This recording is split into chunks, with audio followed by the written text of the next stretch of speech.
Baik, teman-teman, Assalamualaikum warahmatullahi wabarakatuh. Waalaikumsalam warahmatullahi Waalaikumsalam warahmatullahi wabarakatuh. Waalaikumsalam warahmatullahi wabarakatuh. wabarakatuh. Selamat pagi. Sebelumnya saya mau menyapa dulu. Di sini ada Ibu Wevi Fuji Ya, yang nanti selamat akan menjadi pemateri. Kemudian juga ada Ibu Dr. Neneng Melasari. Kemudian saya juga di sini melihat ada beberapa rekan, Pak Taufik, dan juga teman-teman mahasiswa lainnya. Terima kasih untuk hari ini, teman-teman. Mohon maaf, tadi ada sedikit kendala dengan Zoom. Nanti mungkin setelah ini akan saya selesaikan dengan secara offline, tapi supaya tidak mengganggu teman-teman yang sudah ada di sini, kita bergerak dulu untuk menjalankan kuliah umumnya. Aduh, maaf, ini ya, teman-teman, maaf ada gangguan sedikit dengan sharing. Jadi untuk hari ini, teman-teman, waktu itu saya ada sedikit keinginan gitu, karena di semester ini kita belum ada kuliah tamu. Jadi kebetulan saya punya rekan yang bekerja di Badan Bahasa dan beliau ini banyak sekali pengalamannya. Saya ingin teman-teman untuk teman-teman maaf jangan klik-klik yang lain-lain ya. Ini merusak ini. Jadi saya mau teman-teman belajar banyak dari beliau. Niatnya beliau ini eh, bisa dibilang ilmunya jauh banyak lebih dari saya gitu. Jadi nanti silahkan teman-teman apapun yang teman-teman ingin tanyakan dengan penjelasan beliau bisa langsung ditanyakan. Namun sebelum dimulai, saya ingin membacakan dulu CV dari pemateri. Jadi Ibu Evi Fuji ini sebenarnya dulu kita dari alma mater yang sama, dari Universitas Pajajaran.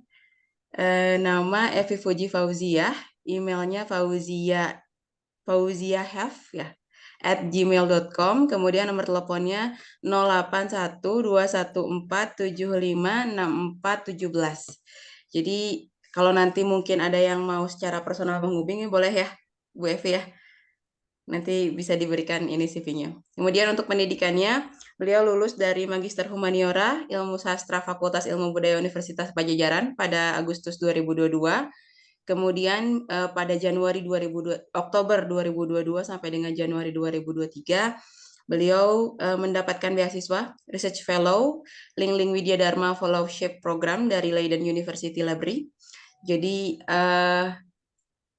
beliau itu mendapatkan beasiswa dibiayai untuk meneliti mengenai naskah ya kalau tidak salah ya, naskah kuno. Nanti mungkin bisa ditanyakan secara langsung. Kemudian juga beliau lulus S1 dari Universitas Pajajaran, Sarjana Humaniora, jurusan Sastra Sunda, Fakultas Ilmu Budaya pada Oktober 2013. Kemudian ketika S1 pernah exchange student atau pertukaran pelajar ke Ajo University di South Korea atau Korea Selatan. Kemudian juga beliau pernah pada Juni sampai Juli 2012 itu pernah mendapatkan program non-degree dari Iowa State University Amerika melalui program kalau tidak salah dulu dari apa sih saya lupa. Mungkin nanti bisa ditanyakan langsung ya. Saat ini bekerja sebagai analis bahasa dan sastra di Badan Pengembangan dan Pembinaan Bahasa Kementerian Pendidikan dan Kebudayaan. Kemudian juga pernah menjadi dosen tamu di Universitas Ilmu Budaya Universitas Brawijaya. Kemudian bekerja sebagai fotografer manuskrip. Nanti mungkin teman-teman bisa diskusikan apa itu fotografer manuskrip dari Juli sampai dengan sekarang, Juli 2018, sebagai Wakil Sekretaris Umum Manasa atau Masyarakat Pernaskahan Nusantara dari Agustus 2021 sampai dengan sekarang. Kemudian beliau juga bekerja sebagai jurnal manager di Jurnal Manajer Jantera, di Jurnal Jantera dari Kementerian. Kemudian juga dari Oktober 2018 bekerja sebagai project officer sampai dengan 2018 Desember di Thailand dari Kementerian Pendidikan. Kemudian untuk publikasi, ada beberapa publikasi yang mungkin saya untuk sekarang lewat dulu, nanti saya akan berikan ke teman-teman.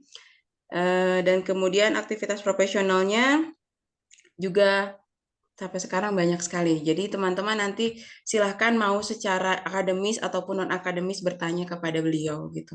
Nah karena waktu kita mungkin tidak banyak, silahkan nanti kita batasi sampai dengan 11.15 Ibu Fuji. Nanti 11.15 nanti kita akan mulai untuk tanya jawab langsung dengan teman-teman. Kepada Ibu Fuji, Evi Fuji Fauziah, kami persilakan. Baik, terima kasih Ibu Deanti. Kalau saya memanggil beliau Teh Deanti ya, karena kebetulan kakak kelas persis 1 tahun di atas saya waktu sastra Sunda. Saya izin share PowerPoint ya teman-teman.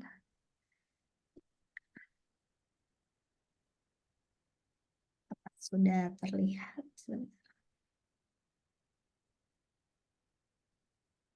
Ya, sudah terlihat teman-teman. Baik, tadi Bismillahirrahmanirrahim. Assalamualaikum warahmatullahi wabarakatuh.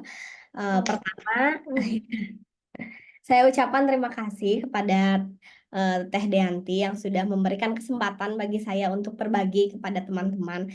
Pas saya tanya mau cerita tentang apa nih Teh gitu kan, supaya fokus. Tapi kata Teh Deanti bebas terserah sharing aja gitu. Yang penting berbagi dengan teman-teman di Prodi Bahasa dan Sastra Indonesia. Jadi kalau berbicara apa yang mau diceritakan banyak sebenarnya.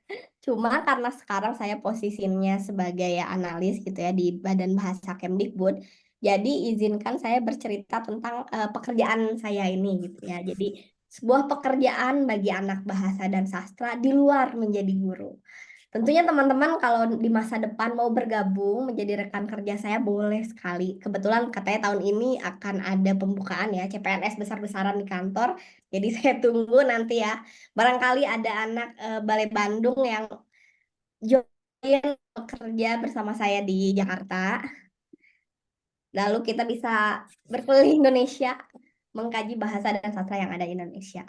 Seperti yang Teh Deanti tadi bilang, waktu S1 saya berkesempatan untuk menjadi mahasiswa pertukaran pelajar student exchange di Korea tahun 2011 waktu itu selama 1 semester. Teman-teman bayangkan, di sini ada K-popers ya? Pasti ada nggak sih? Ada yang punya bias, pasti anak sekarang tuh Gen 4 tuh NCT gitu kan, aespa, terus siapa? Nah, bayangin waktu itu saya K-popers yang lagi suka-sukanya tuh sama Suju tuh Anyone, SNSD, maklum ya Gen 2. Terus dapat kesempatan ke Korea untuk pertukaran pelajar. Orang yang suka Korea dibuang ke Korea 1 semester. Wah, gimana nggak senang ya teman-teman. Nah, jadi saya berharap teman-teman juga ketika S1 ini menggunakan kesempatan tersebut untuk ikutan program-program exchange ke luar negeri. Kemendikbud sendiri kan ada program namanya ISMA ya, mungkin teman-teman sudah tahu, IISMA. Nah, ini dibiayai oleh Kemdikbud, dikasih uang jajan, dan bebas pilih negara. Jadi, mumpung masih S1, privilege-nya masih banyak sebagai mahasiswa, silakan manfaatkan program pemerintah, daftar, dan gali gitu, gali-gali semuanya. Jadi harus nggak boleh, pokoknya jangan cuman kuliah pulang S1 kupu-kupu ngapain gitu kan. Nanti kerja juga bakal kerja pulang. Jadi mumpung masih jadi mahasiswa, mending sambil main sambil belajar juga di luar negeri. Nah, selain program dari Kemdikbud juga, negara-negara lain biasanya memiliki program seperti itu gitu. Seperti yang saya juga pernah ke Amerika, nama programnya waktu itu ILSP, semacam intensive English course di Amerika selama 2 bulan. Dan itu dibiayainya oleh pemerintah Amerika. Jadi oleh Kedutaan Besar Amerika. Nah, program seperti itu juga sekarang banyak, malah semakin banyak. Ada yang ke Amerika, ada yang ke Australia, ada yang ke Belanda. Jadi silahkan teman-teman manfaatkan sosial media. Apalagi sekarang kan zamannya lebih lebih keren lah dari tahun 2010, 2011. Sekarang tuh apa-apa tinggal hitungan detik kan. Gak usah baca lagi, sekarang tinggal klik TikTok aja udah. Wah, banyak kan anak-anak yang eh, bercerita tentang hidup di luar negeri. Jadi ada yang mau ke luar negeri nggak nantinya? Atau mungkin S2 di luar negeri seperti Ibu Deanti di Belanda. Mudah-mudahan ya nanti ada murid-murid beliau yang S2 juga di luar negeri. Baik, teman-teman. Kita masuk ceritanya. Sebelum masuk ke cerita tentang kantor, Kita nonton dulu yuk anak Mesir yang lagi apa nih? Bentar. Duh, loading nggak kelihatan. Nah ini nih. Sorry. Nah, Hei penonton, saya Muna Fauzi dan saya Sarah Mustafa. Kami dari Mesir. kelihatan nggak? Allah ya nggak kelihatan. Pada kesempatan kali ini, saya akan berbalas pantun bersama temanku Sarah. Sudah siap, Sarah? Sudah siap dong. Kita mulai. Iya.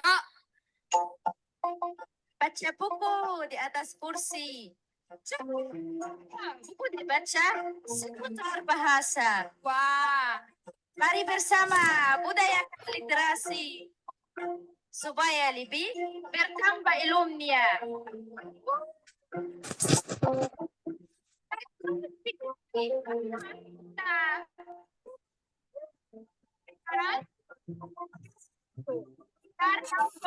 Silakan. Cakap. Ringkas dulu. Cakap. Tumbuhkan hati. Oh, Sarah, keren banget ya. Kali saya ya. Setiap hari konsumsi buah. Wah, buahnya manis bernama kurma. Tak kan? Bahasa daerah tak boleh punah. Indonesia harus merawatnya. Wah. Jadi Indonesia punya banyak kan? Ya, benar, Sarah. Indonesia memang punya banyak bahasa daerah. Iya, benar ya. Harusnya ya. Iya. Sekarang itu silakan. Malam hari cakap. Bahasa Indonesia. Oh, betul sekali Sarah. Bahasa Indonesia harus menjadi bahasa mendunia. Ya, benar. Pagi hari meminum jamu. Jamu dibeli di kota Jogja. Sabar ya, sebentar lagi kamu akan ke sana. Ya. Jika ingin jadi berilmu, jangan lupa kuasai bahasa. Wah. Jadi sudah, kalau ini harus kuasai bahasa kan? Ya betul sekali Sarah. Wah, ya. Silakan.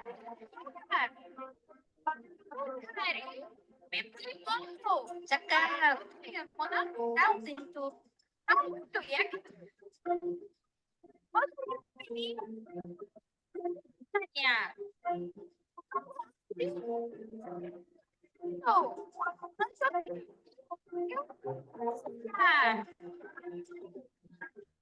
Ya Sarah, alhamdulillah kita udah di Indonesia kan? Alhamdulillah. Bapak Ibu sehat selalu. Kami senang di Indonesia. Terima kasih.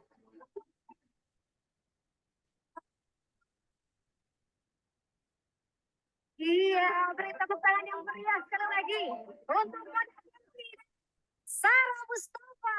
Luar Terima kasih biasa. Mona dan Sarah. Keren ya, hebat banget. Nah, teman-teman gimana tadi? Gimana rasanya melihat Selamat datang di kanal YouTube Badan Pengembangan Bahasa dan Penuturan. Ya. Baik. Bu Deanti boleh sambil diskusi ya. Nah, gimana perasaan teman-teman melihat orang asing, orang yang bukan orang Indonesia, tapi berbicara dalam bahasa Indonesia? Tentunya bangga dong, apalagi teman-teman sebagai guru bahasa Indonesia. Silakan boleh raise hand atau ada yang mau memberi pendapat juga boleh. Bagaimana Bu Deanti? Boleh? Ya, Atau Kak, boleh sambil jalan belum ada saja. yang mau memberi pendapat juga nggak apa-apa. Bebas. Sambil jalan Masih. saja. Oh ya udah, pokoknya intinya kalau saya pribadi sih ya Allah seneng banget gitu ya. Ada orang luar negeri yang berbicara bahasa Indonesia dengan lancarnya gitu dan itu berarti berhasil dong ya bahasa Indonesia mendunia gitu. Nah, kabar menggembirakan lainnya tentunya adalah bahasa Indonesia resmi menjadi bahasa sidang di UNESCO. Perlu teman-teman tahu bahasa di dunia ini ada banyak ya, ada ribuan. Sementara bahasa yang dipakai oleh UNESCO di dalam sidang itu hanya 10 dan salah satunya bahasa Indonesia. Jadi teman-teman sebagai calon guru bahasa Indonesia harusnya sangat bangga ya mendengar berita ini. Jadi semakin semangat kuliahnya harus yang benar ya karena nanti teman-teman adalah agen yang akan mengajarkan bahasa Indonesia tersebut. Nah, kita bisa dilihat ya, ini baru sekali November kemarin bahasa Indonesia menjadi salah satu bahasa yang digunakan pada sidang UNESCO. Nah, berbicara tentang bahasa, kantor tempat saya bernaung, badan bahasa ini langsung di bawah Kementerian Pendidikan dan Kebudayaan. Jadi ada sekitar 7 unit utama dan salah satunya adalah badan bahasa. Itu pekerjaannya badan bahasa itu apa? Nah, yaitu utamakan bahasa Indonesia. Ini tagline badan bahasa ya, namanya Trigatra Bangun Bahasa. Jadi kantor kita tuh punya tagline pertama yaitu utamakan bahasa Indonesia, kedua lestarikan bahasa daerah, dan ketiga kuasai bahasa asing. Nah ini yang sebelah kiri ini yang lagi bawa bendera namanya BB. Ini maskot badan bahasa. Kalau seandainya kuliah umum aja saya mau bawa tuh bonekanya buat buat hadiah gitu, buat kuliah umumnya langsung buat hadiah di prodi. Masih boleh ya, Bu Dia, ditunggu ya Oh sampai boleh, ke nanti prodi ya. saya kirim aja ya. Boleh, sangat boleh. Nanti saya kirim BB. Makasih ya Bu Evi. Iya. Jadi teman-teman seperti kita tahu kan di Indonesia itu kita tidak hanya berbicara dalam bahasa Indonesia, tapi kita punya bahasa daerah lainnya. Misalkan saya berbicara dalam bahasa Sunda. Kemudian saya juga berbicara bahasa Indonesia dan bahasa lainnya ya tentu saja ada bahasa asing yang kita harus kuasai untuk menjadi masyarakat global. Dan kita sebagai orang Indonesia harus bangga karena kalau orang Amerika tuh cuma bisa bahasa Inggris kan atau orang mana gitu. Kalau kita kan bisa minimal 3 bahasa, keren kan orang Indonesia ya. Nah, tugas fungsi badan bahasa di sini tentunya fokus pada bahasa dan sastra di Indonesia karena saking banyaknya bahasa di Indonesia sampai ada badan sendiri yang mengurusi tentang perbahasaan dan sastraan tersebut. Tugas badan bahasa yaitu melaksanakan pengembangan pembinaan dan perlindungan di bidang bahasa dan sastra. Kemudian fungsi-fungsi dari adanya badan bahasa sendiri ini yaitu penyusunan kebijakan teknis terkait pengembangan pembinaan dan perlindungan di bidang bahasa dan sastra, lalu pelaksanaannya, kemudian pemantauan, evaluasi, dan pelaporan, lalu pelaksanaan administrasi, dan ada pelaksanaan fungsi lain yang diberikan oleh menteri. Nah, 3 fungsi utamanya tadi, badan bahasa itu yaitu riset, inovasi, dan pengembangan, kemudian pelindungan, pembinaan, dan pelayanan, lalu promosi dan diplomasi. Bagian tadi yang BIPA yang pertama kali saya tampilkan, bagian mahasiswa Mesir ya tadi yang ngomong bahasa Indonesia itu masuk ke dalam ranah diplomasi. Jadi diplomasi bahasa Indonesia yang digunakan gitu, tidak hanya di dalam negara kita tapi juga di luar untuk mempromosikan. Jadi jangan hanya tentang Hallyu Wave K-pop gitu yang bisa menginjeksi kebudayaan-budayaan kita, tapi kita juga ceritanya nih mau meracuni negara lain dengan bahasa Indonesia gitu. Nah, baik. Kemudian ada program lain di badan bahasa itu, prioritas program utamanya yaitu namanya pendokumentasian gejala bahasa kontemporer. Nah, kalau ini kita berbicara dalam tentang bahasa Indonesia sekarang, mungkin teman-teman tahu ya KBBI, Kamus Besar Bahasa Indonesia. Nah, itu salah satu produk di badan bahasa juga. Kemudian kalau teman-teman tahu EYD kalau zaman dulu ya, kalau sekarang PUEBI, jadi Tata Bahasa Indonesia gitu. Mungkin di kampus digunakan kalau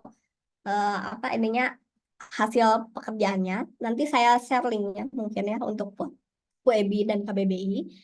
Lalu program yang kedua yaitu program penguatan literasi dan pelindungan bahasa. Nah, seperti kita tahu di Indonesia ini kan program literasi sedang digaungkan secara besar terutama di Kemdikbud. Jadi kita punya program yang namanya 15 menit setiap hari. Jadi nggak muluk-muluk kok teman-teman, baca 15 menit aja, nggak usah lama. Buka buku gitu kan, buka buku 15 menit aja. Kalau nggak kuat 15 menit itu setara berapa scroll TikTok ya. 1 menit TikTok berarti 15 scrolling ya. Nah kalau kita scrolling TikTok itu kan bisa berjam-jam ya, bisa berseharian malah. Tapi kalau membaca 15 menit rasanya lama ya, yaitu sebenarnya salah satu efek dari short information system gitu yang ada di TikTok, Reels, YouTube. Jadi kalau teman-teman semakin banyak scrolling, semakin malas sebenarnya buka buku, itu efek samping sih sebenarnya. Jadi karena itu Badan Bahasa punya program yang namanya 15 menit sehari membaca gitu, membaca buku gitu. Baik itu boleh di handphone, boleh di laptop atau di buku. Kalau anak sekarang mungkin agak aduh gimana ya megang buku tuh, boleh kok bacanya di handphone. Jadi baca PDF atau di aplikasi. Nah, selain itu, Badan Bahasa juga punya program pemetaan bahasa daerah. Nah, teman-teman bisa dilihat di sini ya, nanti saya ceritakan. Lalu ada program konservasi dan revitalisasi bahasa sastra. Nah, yang ketiga, diplomasi, yang tadi, yang salah satu produknya orang Mesir udah bisa pantun, itu produk dari diplomasi Badan Bahasa ya. Teman-teman sebagai guru bahasa Indonesia bisa berkesempatan nanti untuk ikut program BIPA, BIPA Badan Bahasa mungkin, atau mungkin BIPA, biasanya di setiap kampus ada BIPA juga kan. Nah bisa, jadi nanti selain mengajar anak Indonesia atau di sekolah-sekolah, bisa juga mengajar bule-bule yang mau belajar bahasa Indonesia. Nah, ini produk dari Badan Bahasa. Ini linknya teman-teman, kalau mau dikepoin boleh, ada banyak sekali produk kita. Ada antologi cerita anak, ASEAN, anak Indonesia, kemudian bahan bacaan literasi, ada EYD, tata bahasa Indonesia, kemudian ada antologi fabel, buku cerita anak yang mana nanti bahan-bahan tersebut bisa dimanfaatkan oleh teman-teman untuk mengajar gitu ke depannya, atau untuk program literasi yang 15 menit tadi kepada adiknya mungkin, atau kalau yang sudah menikah buat anaknya bisa gitu kan. Lalu kemudian ada lagi glosarium, ada kamus, ada buku penyuluhan bahasa Indonesia, ini boleh dimanfaatkan silahkan. Lalu buku pedoman pembinaan, produk pelindungan, bahan ajar pembelajaran bahasa, UEB dan PUPI, pokoknya banyak sekali. Manfaatkan dengan baik teman-teman, ini program dari Badan Bahasa. Dan sebenarnya tahun ini juga 2024 Badan Bahasa ada program, kalau tidak salah sih, mencari penulis-penulis baru pada program penerjemahan untuk buku cerita anak. Silahkan teman-teman daftar, baik itu di Balai Bahasa ataupun di Badan Bahasa sendiri. Biasanya diinformasikan di Facebook, Instagram, untuk program tersebut. Dan kalau misalkan lolos, biasanya dapat insentif gitu, dapat hadiah dan piagam. Nah, ini KBBI ada yang sudah pakai belum ya? Tapi masa iya anak sastra Indonesia tidak pakai KBBI? Ada yang sudah pakai atau gimana teman-teman? Udah ya. Kalau yang belum silahkan dicoba kbbi.kemdikbud.go.id, atau kalau mau yang offline bisa di-download di HP-nya di Play Store atau di App Store, bisa di aplikasi ada namanya KBBI. Nah, KBBI ini juga sekarang sedang mencari editor-editor karena harus menambah lema kan. Jadi silahkan daftar, ada informasinya di Instagram Badan Bahasa. Silahkan teman-teman berkontribusi dan mendaftar menjadi editor KBBI. Kemudian, nah ini peta bahasa. Peta bahasa ini peta bahasa Badan Bahasa ya teman-teman. Kalau kita klik misal di Jawa Barat nih, kita kan orang Jawa Barat ya. Ada berapa bahasa? Oh, ada 2 bahasanya ternyata. Ada bahasa Sunda dan bahasa Jawa, bahasa yang digunakan di Jawa Barat. Di mana aja nih? Klik ya. Nah, Teman-teman tinggal di mana sekarang? Kabupaten Bandung ya, jelas satu bahasa Sundanya. Atau kita ubah jadi bahasa Sunda aja nih presentasinya. Banget teman-teman. Ya, ini contohnya di Jawa Barat. Kemudian ada lagi misal yang banyak bahasanya di Papua ya. Lihat, ada 326 bahasa di Papua, teman-teman. Kebayang ya, serumit apa ini cari datanya ya Allah. Ini seperti ini, mendaki gunung, benar-benar menyusuri sungai gitu untuk mencari bahasa di Papua. Kalau gitu kita lihat ya bagaimana pengalaman teman saya yang mencari bahasa di Papua. Kita lihat namanya Bu Nana. Beliau salah satu peneliti bahasa.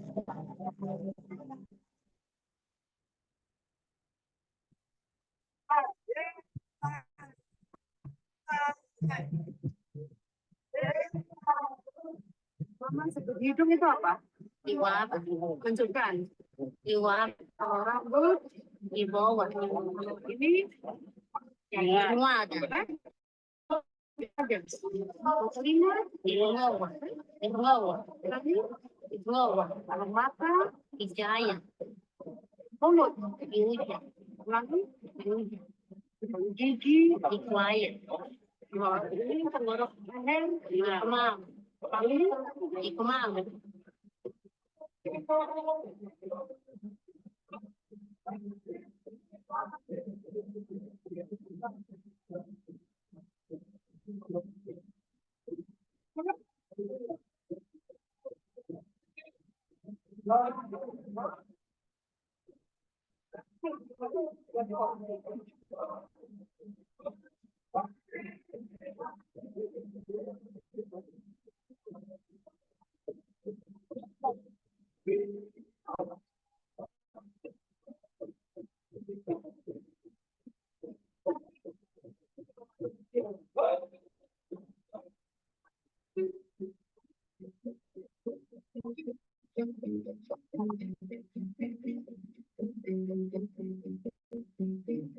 Kayak kok.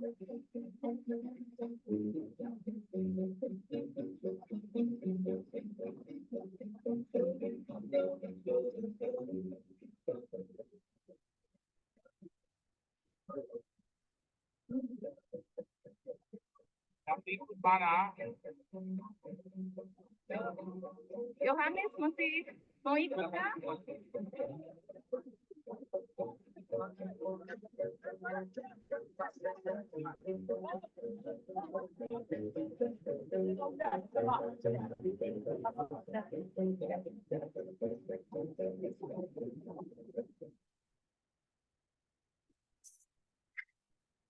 Iya, teman-teman. Seperti itu ya kalau mau mencari data bahasa. Jadi bisa teman-teman bayangkan 718 bahasa, berarti 718 kali penelitian, 718 tempat yang berbeda. Nah, dan itu berlangsung dari tahun 1992 sampai sekarang. Jadi silakan teman-teman manfaatkan data-data bahasa yang ada di Badan Bahasa ini untuk diteliti atau mungkin diperbandingkan untuk skripsi juga boleh, silakan ya nanti. Jadi supaya manfaat gitu. Jadi supaya produk dari Badan Bahasa ini bisa dimanfaatkan dengan baik oleh teman-teman. Nah, sekarang masuk ke tentang apa ya, pelindungan bahasa sebentar ini. Jadi salah satu program tempat di mana saya bekerja ini, jadi pusat pengembangan dan pelindungan ini ya salah satunya untuk program pelindungan bahasa. Kelihatan nggak ya? Oh ya. Pelindungan bahasa ini dilakukan dengan pendidikan, pengembangan, pembinaan, penelitian kebahasaan, pendokumentasian, lalu publikasi hasil pelindungan.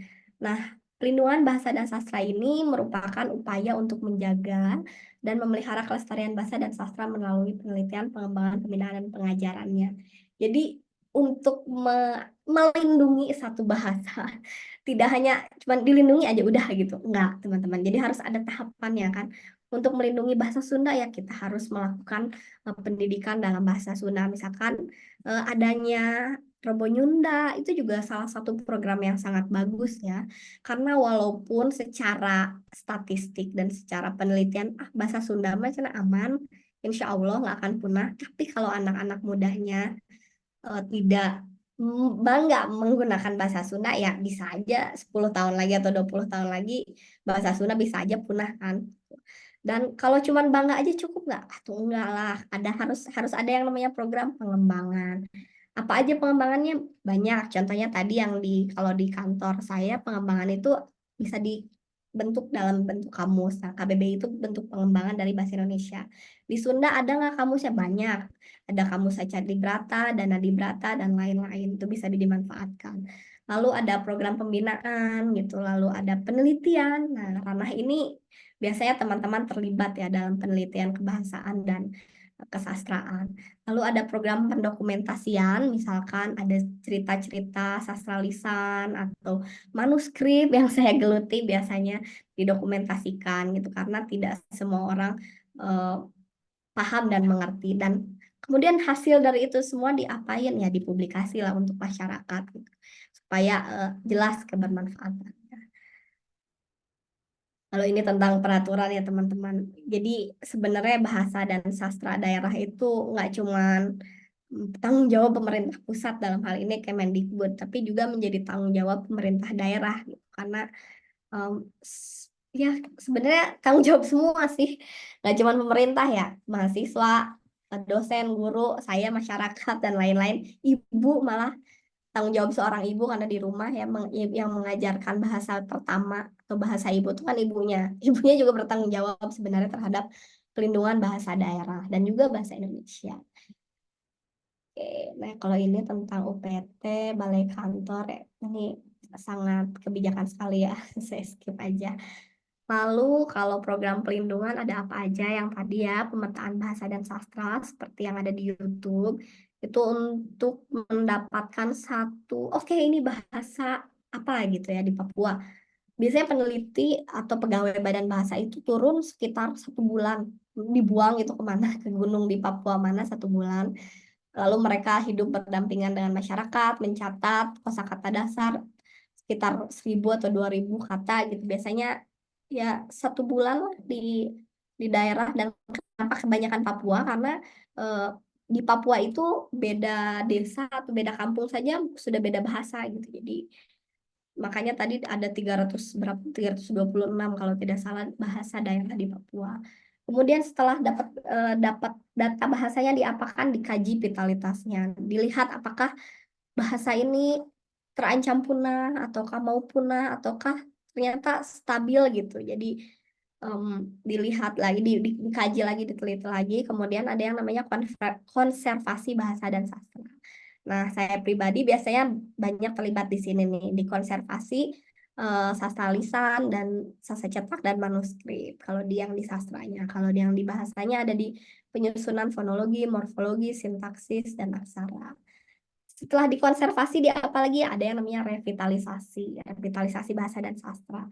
Mungkin teman-teman pernah mendengar RBD atau FTBIN, Festival Tunas Bahasa Ibu gitu kan. Itu lagi hit sih sekarang ceritanya. Dia di sekolah-sekolah di SD, SMP, SMA. Kalau di Jawa Barat tuh biasanya di provinsinya yang mengadakan Balai Bahasa Jawa Barat. Jadi ada lomba tembang Sunda, ada lomba carpon, menulis carpon kalau di Jawa Barat. Begitupun di provinsi lainnya. Biasanya setiap bulan Februari akan ada Festival Tunas Bahasa Ibu Nasional di Jakarta. Yang tahun kemarin itu dihadiri oleh sekitar 215 siswa dan juga dihadiri oleh Mas Nadim. Nanti informasinya bisa di YouTube dicari. Kemudian yang terakhir ada yang namanya peta dan registrasi. Seperti tadi kita lihat ya hasil petanya. Kalau ini alur kerjanya seperti ini teman-teman. Jadi apa ya, pegawai bahasa dan sastra itu pekerjaannya nggak hanya sebatas itu, tapi panjang gitu. Dan ya nanti mungkin teman-teman ada yang mau bergabung membantu saya di kantor, boleh, ayo kita jadi rekan kerja seperti ini ya, selalu seperti ini.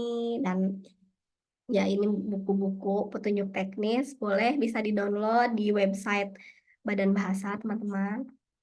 Kemudian ada pemetaan bahasa dan pemetaan sastra. Ya, nah Ini revitalisasi bahasa daerah merupakan program unggulan Kemdikbud tahun ini karena yaitu tadi dalam 30 tahun terakhir tuh sekitar 200 bahasa daerah di dunia punah dan di Indonesia juga banyak yang terancam punah dan kritis.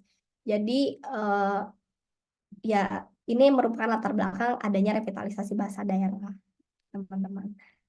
Mau lihat apa ya? Ini apa ya? Coba kita lihat. Ini contoh revitalisasi sih. Lihatnya.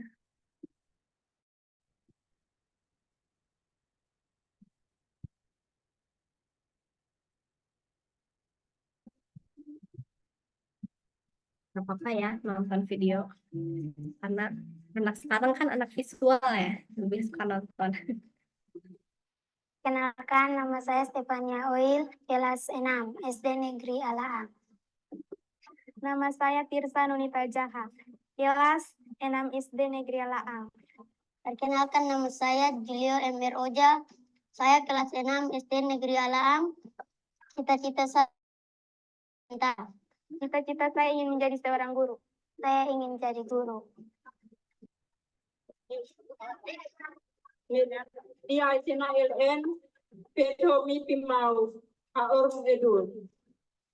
Di sini saya membawakan puisi yang berjudul Peserta Didik. Saya kesulitan karena tidak biasa membaca puisi dalam bahasa daerah. Saya bisa membaca puisi dengan bahasa daerah Adang karena saya percaya diri dan latihan terus-menerus. Sekarang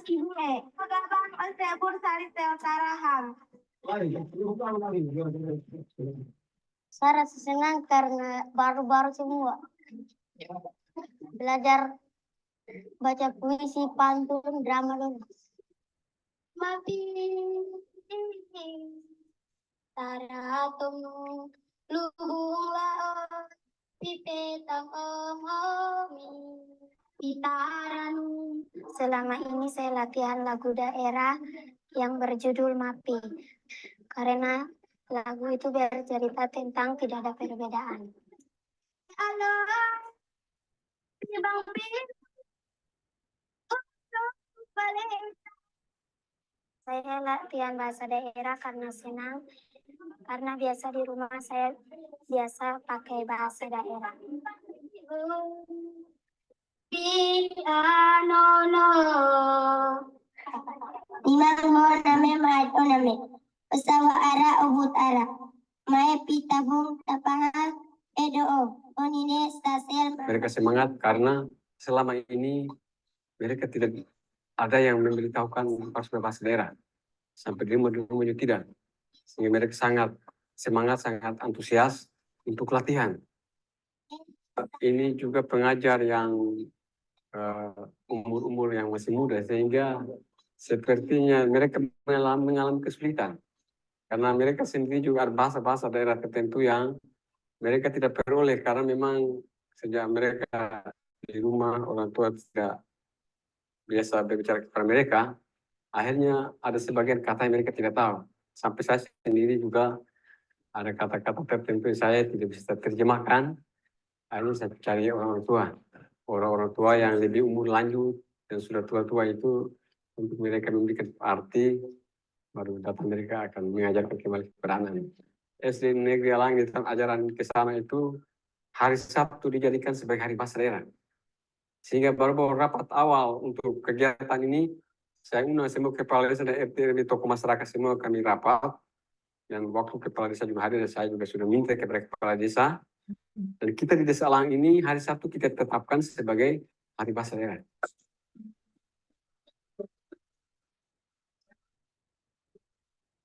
Di Desa Alaang ini ada 5 suku besar yang mendomisili di wilayah Desa Alaang ini. Yang pertama, suku Wa, suku Ning, suku Pai, suku Molong, dan yang kelima, suku Wapa.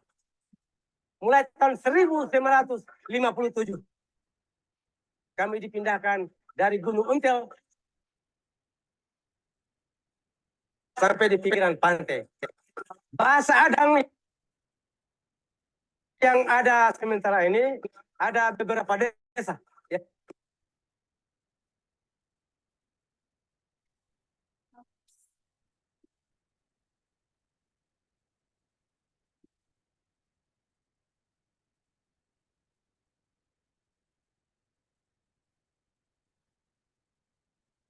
Iya, halo teman-teman.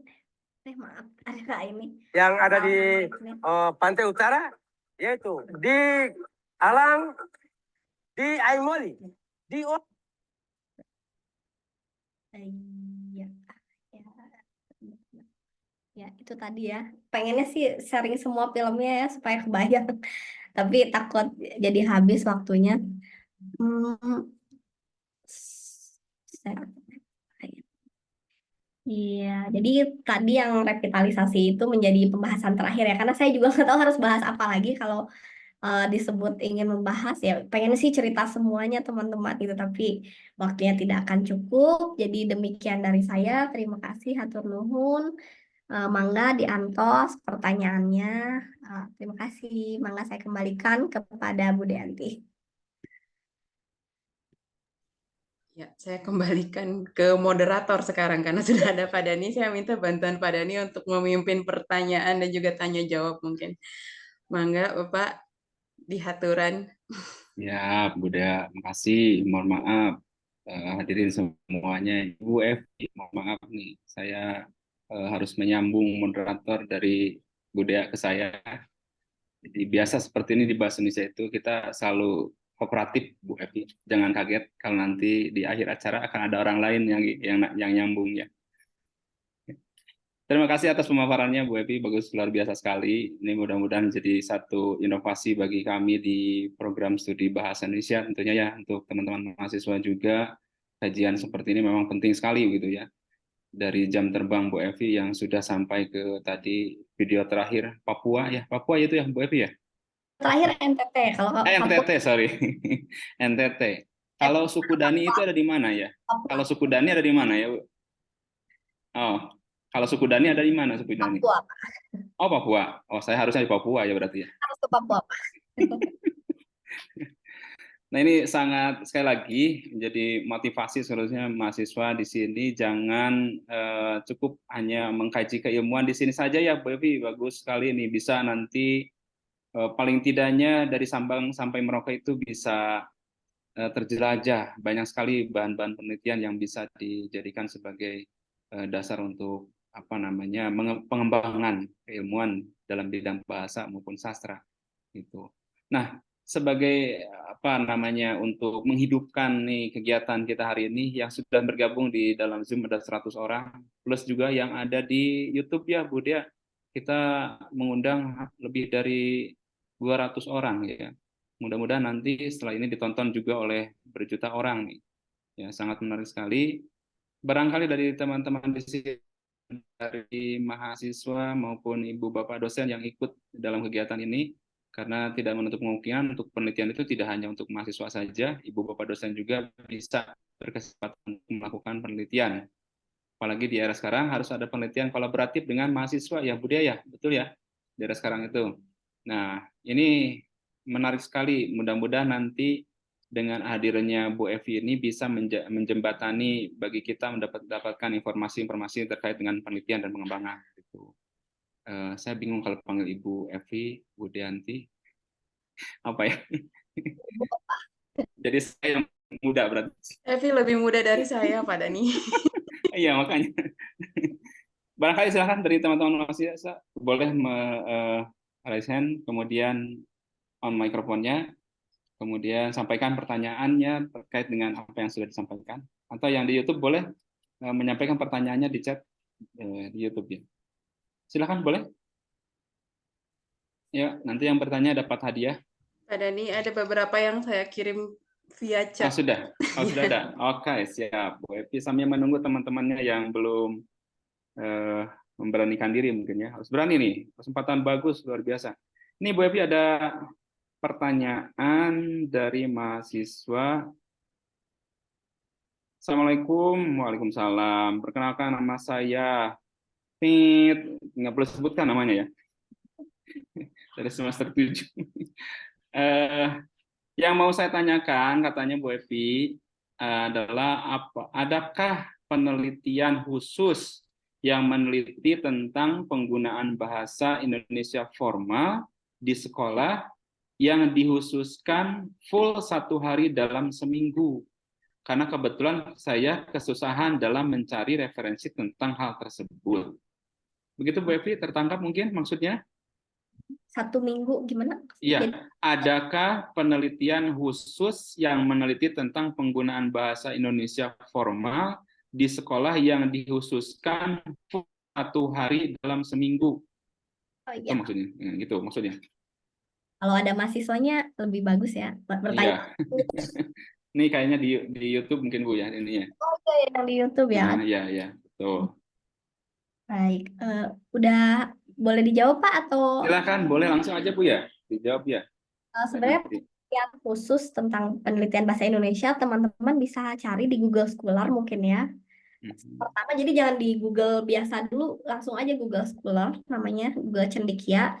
Lalu kalau tentang penelitian kebahasaan di Indonesia itu kan ada PPJBSIP ya kalau tidak salah. Jadi pengelola jurnal bahasa dan sastra di Indonesia. Termasuk Bu Deanti salah satunya juga merupakan anggota ya. Kalau tidak salah jurnal di Universitas Bali Bandung juga menjadi anggotanya. Untuk jurnal tentang bahasa Indonesia bisa dicari di situ, di Senarainya ada sekitar 50 jurnal. Memang tidak bisa langsung kayak klik bahasa Indonesia lalu keluar semua yang kita inginkan. Walaupun 2024 ini serba canggih, tapi tetap saja teman-teman mencari di online juga harus sabar gitu satu-satu. Jadi justru semakin banyak informasi yang keluar, semakin kita harus bisa memilah dan memilih data tersebut gitu untuk penelitian. Ini pasti kalau semester 7 sedang skripsi ya. Skripsinya khusus tentang penelitian pembelajaran bahasa Indonesia. Bisa ini untuk tadi yang bertanya di semester 7 dicari aja satu-satu, memang agak rumit sih. Tapi ya bagaimana, dulu zamannya saya dan Bu Deanti dan Pak Dani kita carinya di perpus. Buka buku Ya, betul. satu-satu. Cari jurnalnya di buku asli gitu, buku fisik ini Asli.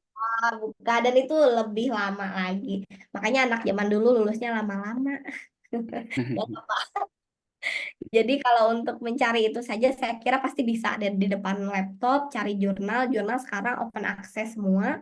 Kalau tidak ada yang bahasa Indonesia, mungkin yang bahasa Inggris juga sudah banyak yang membicarakan tentang penelitian ini gitu. Jadi bisa dicari, silakan. Ya, oke. Terima kasih Bu Evi. Mungkin ini lebih spesifiknya kalau tadi disebutkan memang apakah ada satu aturan khusus katanya terkait dengan penggunaan bahasa Indonesia yang harus full 1 minggu itu secara formal digunakan di sekolah gitu, Bu Evi. Aturannya ya.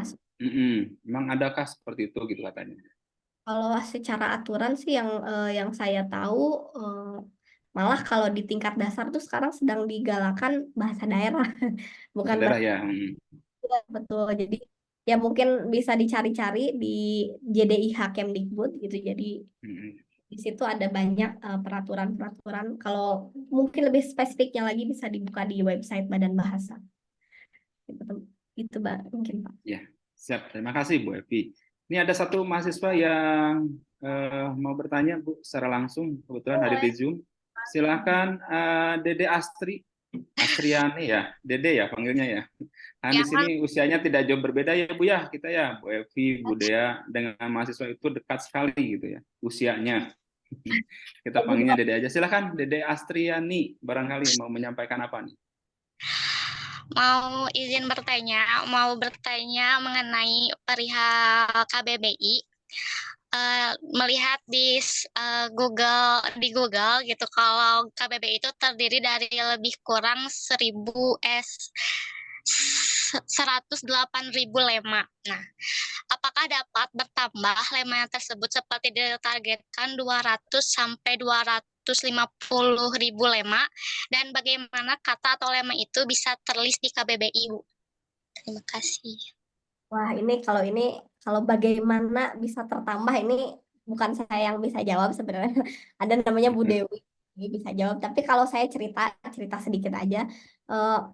bisa nambah karena bahasa itu fluid ya. Mungkin teman-teman tahu bahasa itu sifatnya cair, kita saling mempengaruhi gitu kan. Oh ini hordeng gitu dari bahasa Belanda, oh ini almari atau apa gitu. Nah, begitupun dengan bahasa Indonesia. Jadi banyak serapan-serapan bahasa daerah yang ditambahkan gitu ke dalam bahasa Indonesia. Misalkan apa ya? Banyak sih di bahasa Sunda gitu kayak macet gitu-gitu kan sebenarnya bukan dari bahasa Indonesia ya. Ya. Nah, 250.000 ini mungkin atau tidak bertambah kalau melihat pegawai Badan Bahasa yang sedikit tidak mungkin. Makanya Badan Bahasa tahun ini membuka perekrutan editor KBBI daring. Ini saya bagikan ya. Nih, siapa tahu teman-teman berminat nih jadi apa Wah, ya? kayaknya Nah, berminat sekali Bu Epi nih. Kalau seperti ini informasi Kita yang yang bagus kali berminat ini. ya. itu sekarang baru di 23 Januari, mangga Oh, Bapak masih hangat ya. teman-teman mahasiswa boleh ikutan, boleh dong. Nih lihat ya di sini, silakan daftar. Tuh, jadi ayo berkontribusi dan menambah 250.000 lema itu karena kalau mengandalkan pegawai Badan Bahasa bisa 30 tahun ke depan mungkin atau 10 tahun ke depan baru selesai. Jadi silakan teman-teman kami tunggu partisipasinya untuk ikut menjadi editor KBBI tahun 2024. Silakan boleh dipoto atau di mana gitu ininya atau di Google juga boleh rekrutmen editor KBBI daring 2024. Silakan. Ini nanti pokoknya asik lah namanya bekerja bersama ya.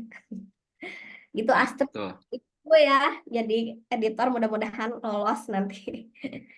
Ada pertanyaan lain mangga. Ya, makasih Bu Epi.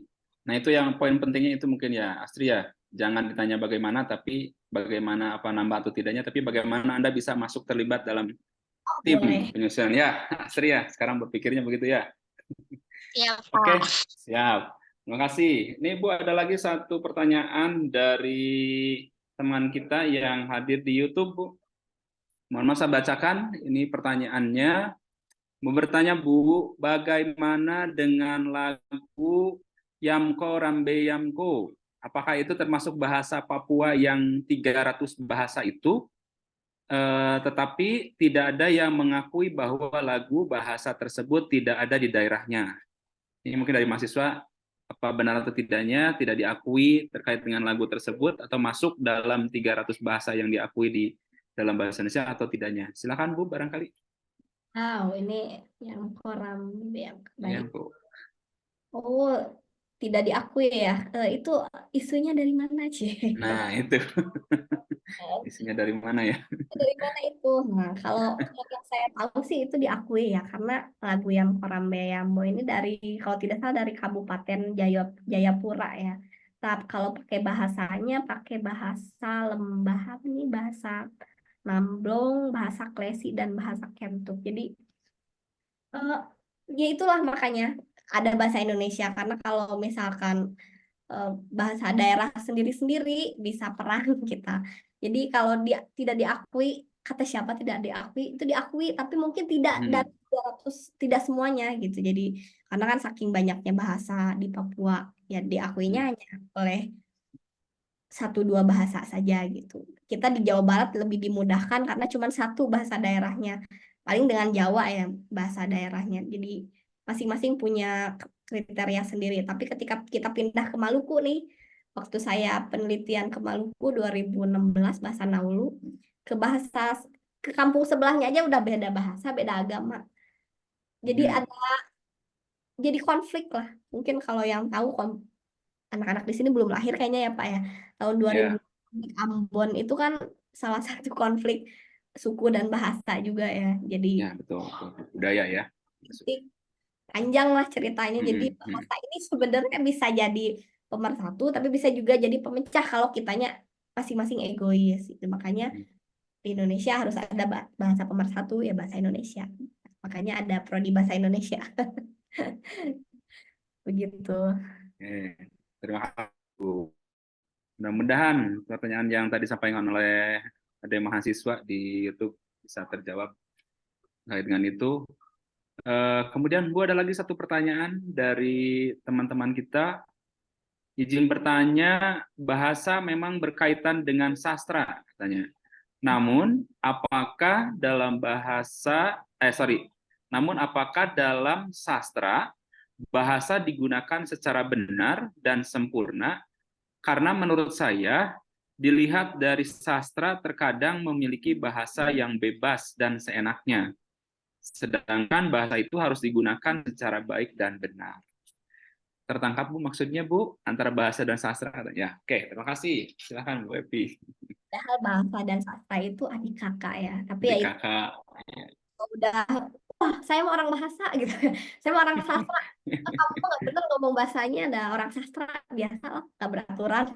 Itu dari kita kuliah masuk di dunia kerja, di dunia penelitian selalu begitu ya Pak Dani, bahasa Ya, sastra. betul. Selalu dibedakan nih.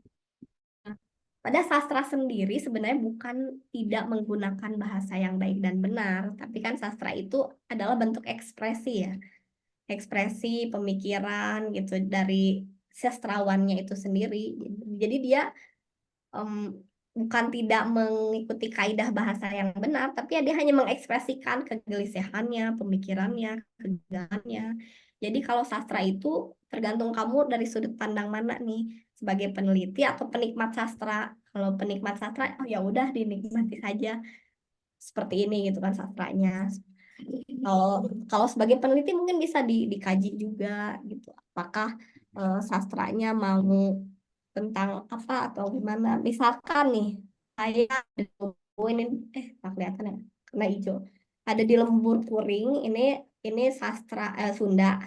Karena anak sastra Sunda, jadi bacaannya masih sastra Sunda.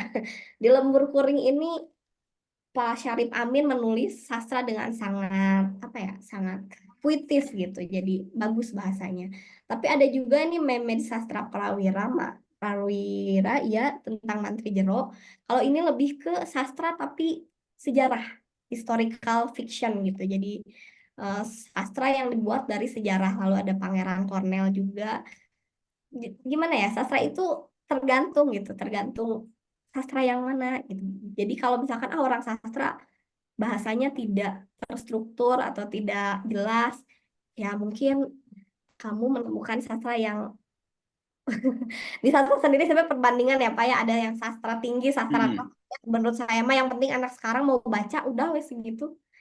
Udah mau sastra tinggi juga itu dibaca mah sama anak-anak buat apa gitu ya Pak. Jadi kalau teman-teman masih suka baca Wattpad, walaupun itu pasti aduh Wattpad naon sih, nggak ini tidak qualified, padahal di Wattpad juga banyak cerita-cerita yang bagus ya, yang diadaptasi dan dijadikan cerita gitu. Jadi apapun itu sebenarnya baca aja sih sekarang. Sama seperti bahasa daerah, jangan takut berbicara bahasa daerah, bahasa Sunda. Jangan takut salah gitu, takut pundak usutnya, aduh takut aku mah nggak bener dong, nggak bisa. Nggak apa-apa, jangan takut berbicara aja dulu yang ini perihal bahasa sastra teman-teman. Mungkin ada lagi. Ada nih. Terima kasih Bu Epi. Jadi seingat saya juga bahwa bahasa dan sastra itu tidak bisa dipisahkan, yang betul kata Prof. Haidar itu bahwa keberhasilan katanya pembelajaran bahasa di Inggris itu gurunya harus bisa bersastra. Paling kita lah gitu ya, bahasa dan sastra itu hanya bisa sastra. Nah itu dalam pengajaran bahasanya.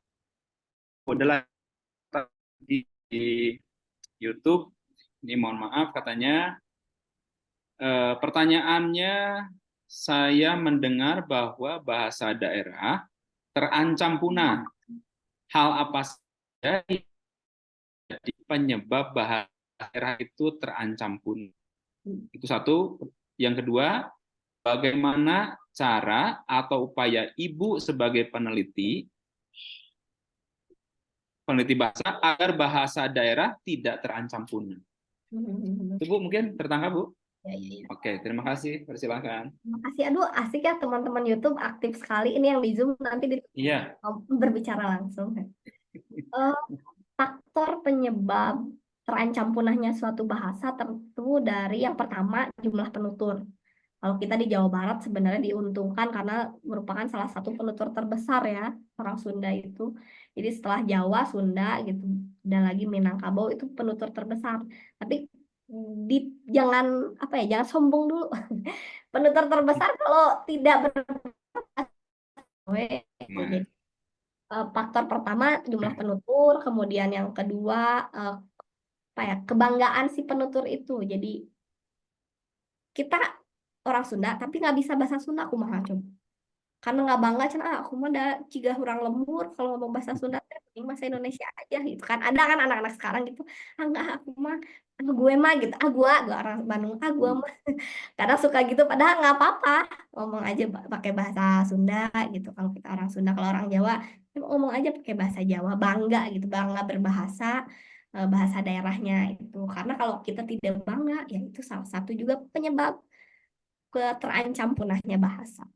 Kalau tidak bangga juga, kalau nanti punya anak, anaknya diajarkan bukan bahasa daerah, misalkan bahasa Indonesia atau bahasa Inggris ya lah, meh gaya gitu ya, biar sekolah anak ke Harvard atau ke mana gitu. Boleh, tapi ya jangan apa ya, jangan lupa sama jati diri sendiri. Jadi kalau bisa sih bahasa daerah dulu. Lalu ada lagi yang penyebab lainnya bencana alam biasanya kalau kayak yang di Aceh seperti itu kan, itu menyebabkan salah satu terancam punahnya bahasa. Hilang penuturnya, hilang bahasanya. Kemudian letak geografis juga bisa menjadi salah satu terancam punahnya bahasa. Kalau di kita mungkin nggak kebayang ya, kok bisa sih teh letak geografis jadi terancam punah bahasa? Ya di kita mah jalan Bararagus gitu kan, itu kan dia gampang. Kalau teman-teman ke NTT atau ke Papua atau kemana, udah itu teh harus melewati gunung, naik ke sungai. Untuk berkomunikasi satu sama lain teh agak susah gitu. Jadi itu juga bisa menjadi salah satu terancam punahnya bahasa. Kalau upayanya apa ya dari Badan Bahasa sendiri, makanya ada program yang namanya revitalisasi bahasa daerah gitu. Dicarilah tunas-tunas bahasa ibu mulai dari SD, SMP gitu untuk berpartisipasi, dilombakan sih biasanya. Kenapa lomba? Semangat. Jadi anak sekarang kan harus dikasih motivasi. Ini hadiahnya, ini piagamnya, ini uang pembinaannya, ini pialanya. Semangat kan kalau anak-anak dikasih motivasi. Jadi udah nggak zaman sekarang mah ditakut-takuti. Jadi hanya ada FTBIN dilombakan dan itu serentak di Indonesia. Kalau tidak salah kemarin ya sudah berlangsung yang tahun 2023 itu dari sekitar Oktober November, dan mungkin nanti FTBI nasionalnya di Jakarta insya Allah Mei, karena Februari ada hajat besar kita, jadi digeser ke Mei. Itu upaya Badan Bahasa gitu untuk revitalisasi bahasa daerah. Kalau upaya saya sendiri nih, aduh, saya sebagai seorang ibu yang punya anak kecil, upaya saya mah simpel, udah we ngomong bahasa Sunda di rumah ke anak. Sesimpel itu kalau mau melestarikan bahasa daerah. Alhamdulillah anak saya sekarang aktif berbahasa, bahasa Sunda, bahasa Indonesia, sama bahasa Inggris. Yang lucu waktu, ini mah cerita pribadi gitu ya, tapi udah lucu. Waktu ke Singapura kan pas di imigrasi itu sekarang nggak bisa berdua-berdua walaupun anak kecil. Jadi dia tetap sendiri we di imigrasi, masuk bawa paspor, ngobrol. Terus pas saya tanya, kamu bisa nggak? Jawabnya, bisa, gampang tuh, biar bahasa Inggris.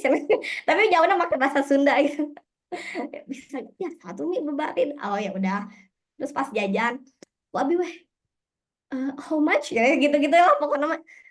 Saya dan suami sampai kaget, gening budak tiasa gitu ya, bahasa Inggris, walaupun di rumah masa di dinten bahasa bahasa Indonesia, bahasa Sunda, di sekolah bahasa Indonesia, tapi alhamdulillah gitu, di rumah bahasa Sunda, di sekolah bahasa Indonesia, pas terjun bahasa Inggris ternyata dia mampu juga.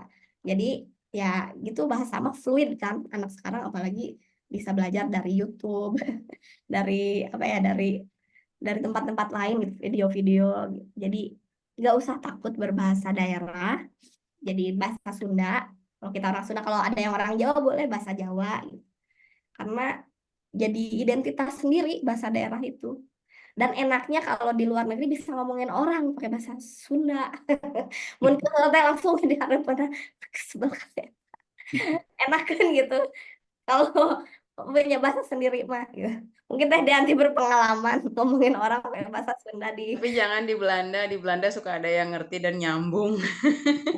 kalau bahasa Indonesia nyambung lah, ada yang ngerti. Ada yang pernah ngomongin orang pakai bahasa Sunda di bis, terus ada anjing gitu lah ya. Terus kita ngomongin ada pakai bahasa Sunda, teteh-teteh orang Bandung, orang Tapani. Terus si bulenya punten anjing diliwat ceda.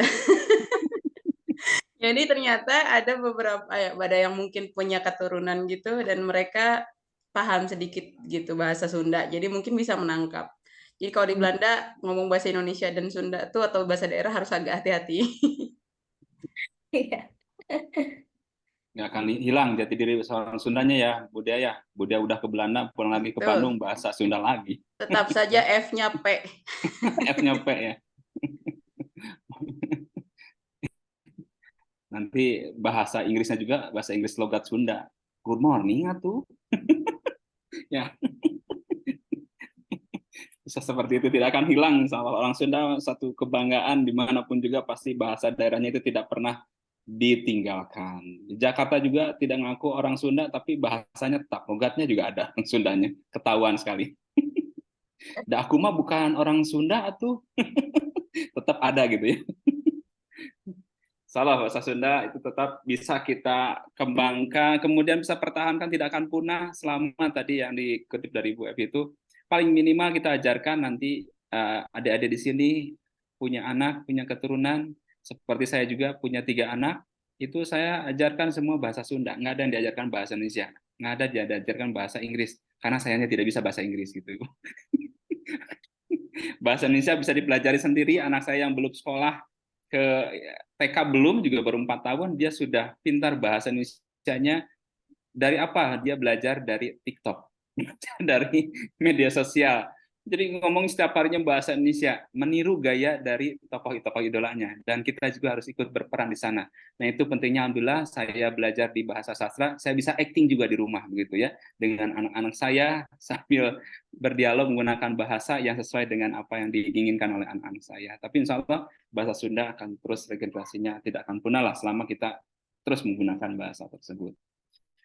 Ini ada lagi pertanyaan, Bu. Yang di sini mungkin mau bertanya, silakan, boleh langsung nyalakan mikrofonnya.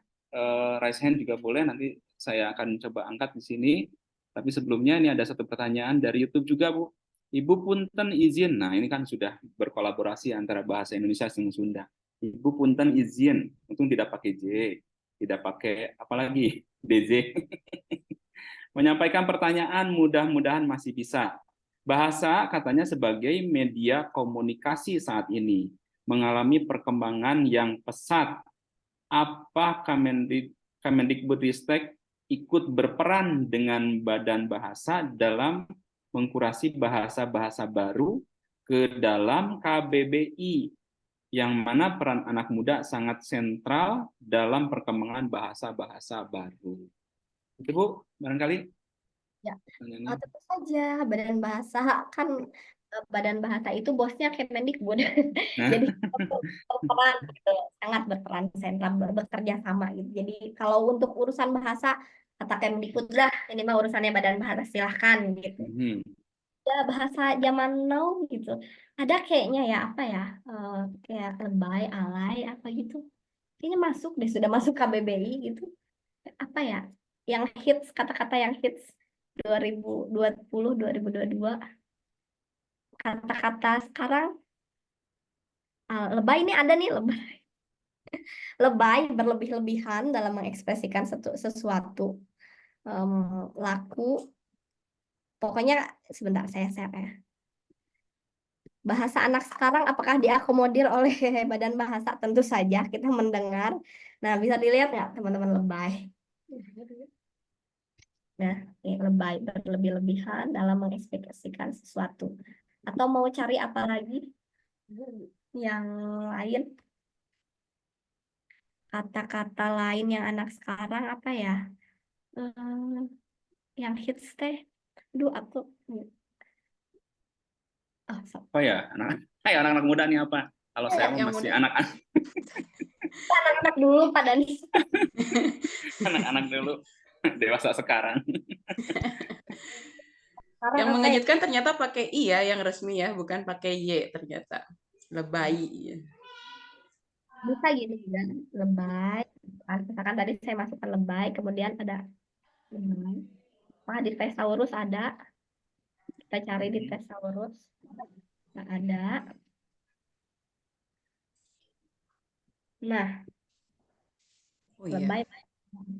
Lebay, gelar lebay. Oh, ternyata ada di gelar keagamaan lebay.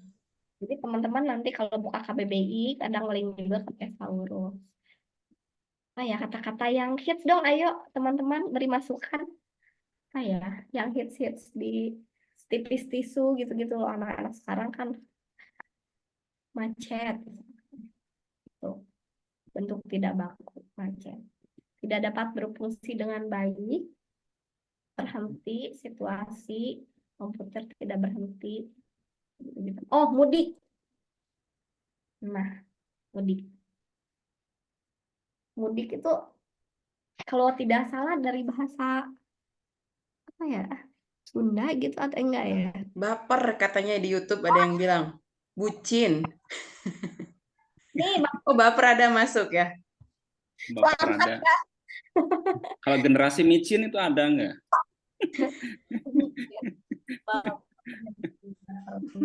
ya kan, baper, micin, Micin, bucin. yang ada bucin juga ya, kita lihat. Siapa tahu ada. Sudah masuk KBBI, bucin. Teman-teman, Oh, ya gimana ya, namanya bahasa kan terus berkembang, walaupun ini awalnya bahasa, apa ya, bahasa slang. Tapi kalau terus-terus digunakan, bucin, baper, gitu, diakui juga ya. ya Bu ya, ada ya. Anggap ada nih, semoga menjawab. Teman-teman kalau penasaran boleh di Boleh. download aja KBBI-nya atau cari di Sebetulnya. Google KBBI. Oke, terima kasih. Tuh, ternyata sudah banyak yang kalau Bu ada yang belum masuk tapi teman-teman di sini merasa itu yang hits. Nah, nanti boleh nanti direkomendasikan atau bagaimana nanti orang Badan Bahasa akan meneliti apakah itu bisa diadopsi menjadi bahasa Indonesia, diintegrasikan atau itu sudah ada bentuk yang baru hanya sebagai pengacauan saja, bentuk yang apa namanya akibat terkontaminasi dari apa pengguna bahasa itu sendiri. Nah, nanti teman-teman di sini boleh jadi bahan penelitian, nanti dikumpulkan. Nih, jadi clue-nya sekarang. Tadi kebetulan Bu Epi bertanya tentang ada bahasa-bahasa hit, nanti dikumpulkan bahasa-bahasa hit yang sekarang ramai dibicarakan, ya apa nih yang sering digunakan selain kata-kata yang tadi. Saya dengar bucin itu biasanya diungkapkan oleh siapa, Bu Dea? Awalnya kata bucin itu tuh Para remaja yang sedang para dimabuk remaja cinta. sekarang. Dulu mah nggak ada kata bucin, bucin apa-apa. Sekarang ya ramai dibicarakan seperti itu. Oke, ada lagi Bu pertanyaan Bu Epi? Yang di teman-teman yang di Zoom barangkali masih ada yang mau tanya? Ayo, raise boleh? Saya Pak izin bertanya. Ah, ini silakan. Ini ada Anggi sebelum saya bacakan sini biar tidak. Silakan Anggi. Ya.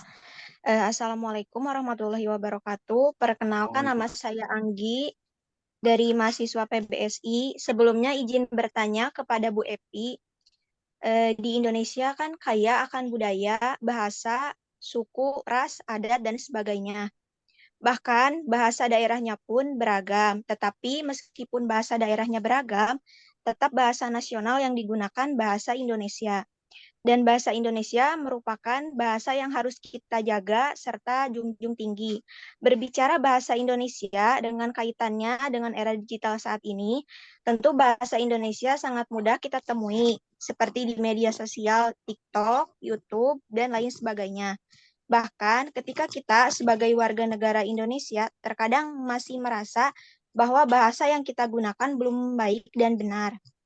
Dan kita ingin mempelajari bahasa Indonesia, tentu dengan era digital saat ini bisa ditemui dengan mudah di media seperti TikTok, YouTube, dan lain sebagainya. Nah, pertanyaan saya, kenapa bahasa Indonesia benar itu jauh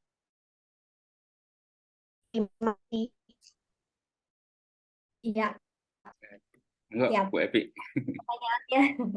Kalau bahasa Indonesia yang baik dan benar biasanya memang digunakan di ranah-ranah formal ya, seperti pendidikan di kampus gitu kan, di sekolah atau mungkin juga di pemerintahan gitu di dalam sidang-sidang.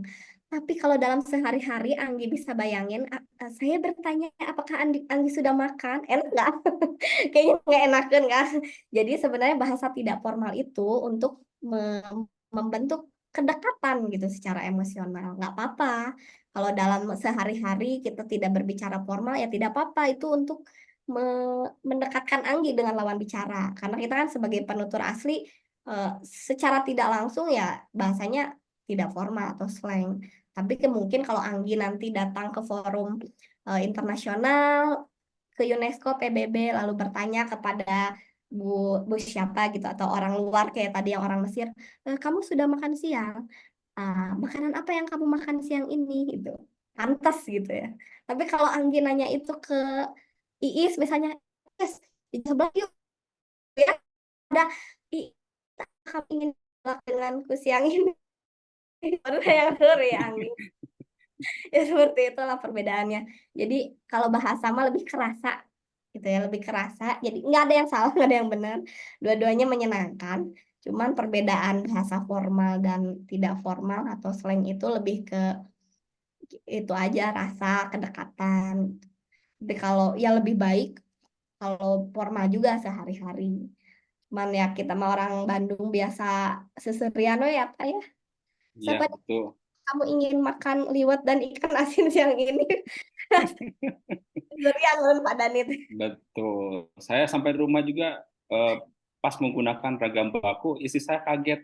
Ah, ini bukan kelas katanya gitu. Saya lupa terbawa biasa bahasa Indonesia di kelas, terbawa sampai ke rumah ternyata itu ditertawakan juga. Jadi bahasa itu situasional. Ketika di rumah saya tidak mungkin menggunakan ragam baku, betul.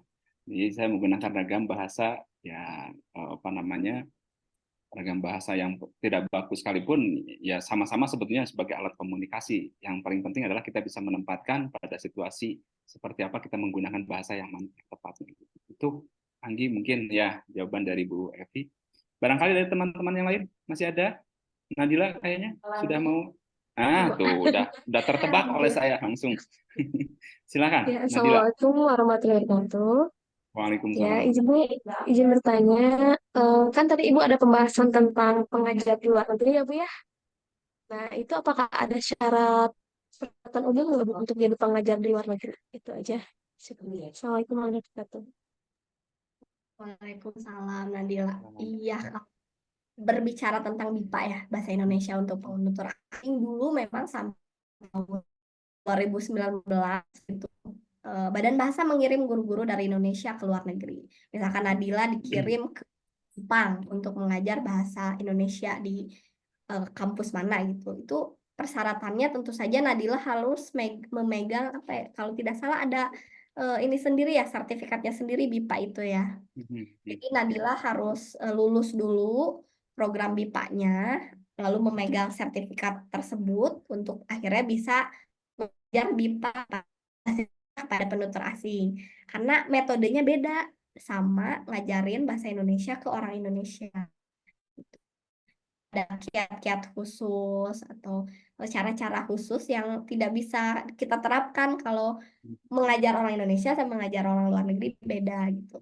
Saya juga kebetulan tidak terlibat, cuma teman ada yang terlibat di sana dan mendengar ceritanya tuh seru sekali. Jadi kalau namanya Bu Ita, beliau satu semester sekitar 6 bulan di Thailand Selatan. Jadi di Thailand Selatan itu ada prodi bahasa Melayu kalau nggak salah ya, apa bahasa Indonesia pokoknya mereka meminta guru bahasa Indonesia untuk mengajar bahasa Indonesia di Thailand.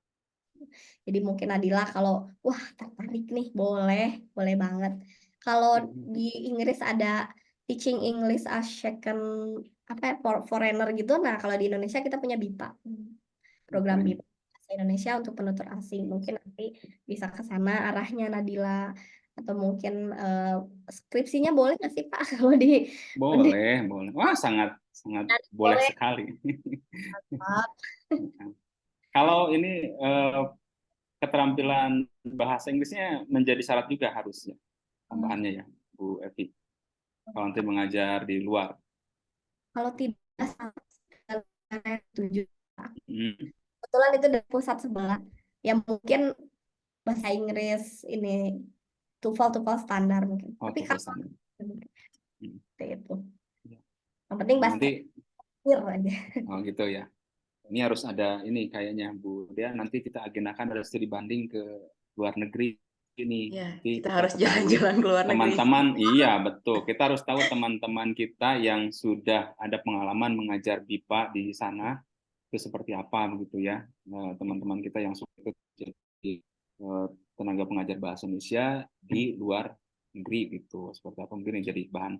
Mungkin selain Nadila juga teman-teman yang lain nanti ada satu motivasi juga untuk menjadi pengajar. Tidak hanya di Indonesia, mungkin di negara sana juga banyak yang membutuhkan kita.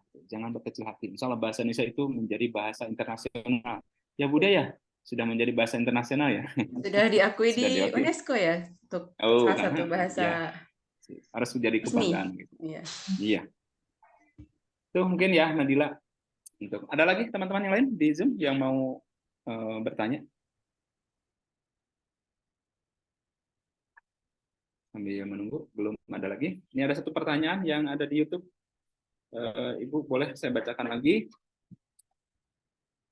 Yang pertama, saya mendengar salah satu program bahasa adalah merekrut penulis-penulis baru. Apakah saran Ibu, apa saran Ibu untuk penulis pemula untuk tetap semangat menulis? Kebetulan banyak teknik dan aturan, harus hafal KBBI 4, ada KBBI 6 dan seterusnya. Ini maksudnya gimana? Tertangkap Bu gitu. Ini intinya bagaimana, apakah ada saran dari Ibu untuk penulis pemula katanya ya, supaya bisa nanti ikut terlibat dalam penulis baru di program bahasa. Itu Bu, maka Kalau ya. penulis itu merupakan dari membaca ya, teman-teman. Ya. Jadi kalau teman-teman mau, wah saya mau rajin nulis nih, mau nggak ada habisnya ide, ya membaca. Baca aja. Sebenarnya bahan bakarnya membaca.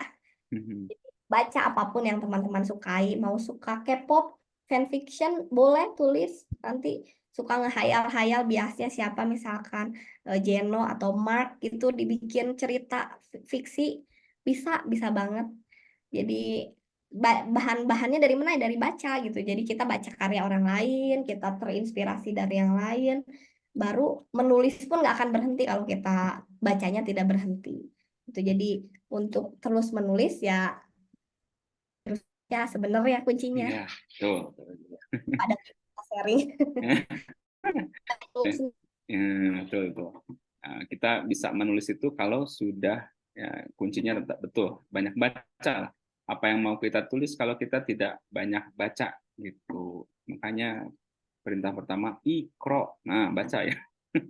Nanti baru kita bisa menuliskan apa yang idenya banyak nanti dari hasil membaca itu. Ada lagi satu pertanyaan Bu di YouTube. Saya bacakan lagi. Apa persyaratan tadi kaitannya dengan pengakuan bahasa yang baru, mungkin seperti yang dicontohkan oleh Ibu tadi, bahasa-bahasa yang hits di era sekarang itu. Ini katanya ada pertanyaan, apa persyaratan bahasa yang bisa diakui ke dalam KBBI? Apakah ada syarat khusus atau tidak? Prosesnya seperti apa, Bu? Silakan, Bu. Iya, terima kasih. Nah, kalau tidak salah memang di website KBBI itu ada usulan ya, usulan lema. Nah, nanti teman-teman masukkan saja usulan lemanya, isi formulirnya. Untuk ditetapkan itu bisa masuk KBBI atau tidak, langkahnya panjang. Jadi ada sidang komisi istilah, sidang apa, sidang-sidang. Itu kebetulan di bidang sebelah gitu. Panjang prosesnya. Untuk baper masuk ke KBBI itu berapa kali sidang gitu.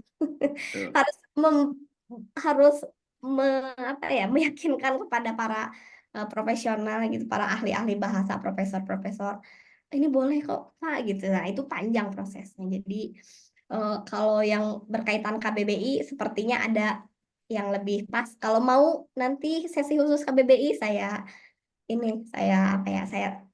rekomendasikan kepada Teh Dewi namanya ada. Jadi dari khusus itu menangani KBBI. Mungkin dibedah itu bagaimana cara membuat kamus, cara proses masuknya bahasa, kemudian akhirnya bisa diakui KBBI dan dipakai oleh kita semua. Boleh Pak, nanti ada sesi selanjutnya. Teh Dewi kebetulan Dewi juga dulu dari Unpad, Teh Yanti. Beliau sastra Jerman atau Prancis gitu kalau nggak salah. Tuh, jadi ya S2-nya di Inggris di mana gitu, pokoknya bidangnya leksikografi. Memang khusus. Khusus ya. Jadi itu lebih mantap dan lebih tepat kalau nanti sangat tertarik pada KBBI. Begitu Pak. Oke, terima kasih Bu Evi. Mudah-mudahan Bu Dea ini bisa ditindaklanjuti berikutnya ya. Ya, Kita untuk adakan sesi kuliah tamu selanjutnya sudah ada ya. gambaran. Tuh, dan nanti adik-adik mahasiswa juga harus mempersiapkan. Nah, kaitannya kalau nanti dengan hal seperti ini dikumpulkan kosakata sesuai dengan pertanyaan oleh YouTube, itu bisa menjadi satu bahan penelitian sebetulnya. Jadi kumpulkan saja beberapa ini, biarkan nanti orang bahasa yang bekerjanya terkait dengan proses pembakuannya, diadopsi menjadi bahasa Indonesia dan seterusnya. Paling tidaknya nanti kita tahu bahasa mana gitu. Karena ya ada yang mengakui bahwa bahasa itu milik masyarakat, ya terserah menggunakan bahasa seperti yang penting bisa dikomunikasikan gitu kan. Sehingga muncullah bahasa-bahasa yang hit seperti itu. Nah, kalau di golongan mereka paham itu. Tapi kalau saya seperti tadi bucin ini apa? Ya, kalau kan saya tidak pernah mendengarkan kata-kata tersebut. Kalau di anak di era itu ya mungkin tahu dengan kata-kata bucin seperti itu menjadi hits dan populer dan akhirnya diakui menjadi bahasa Indonesia. Jadi itu yang menjadi salah satu ciri bahwa bahasa itu akan terus berkembang. Saya mengikuti juga Bu, setiap tahun itu ternyata kosakata bahasa Indonesia terus ditambah gitu. Kalau dibukukan dulu saja teman saya kuliah setebal itu KBBI, di bawahnya juga harus berdua.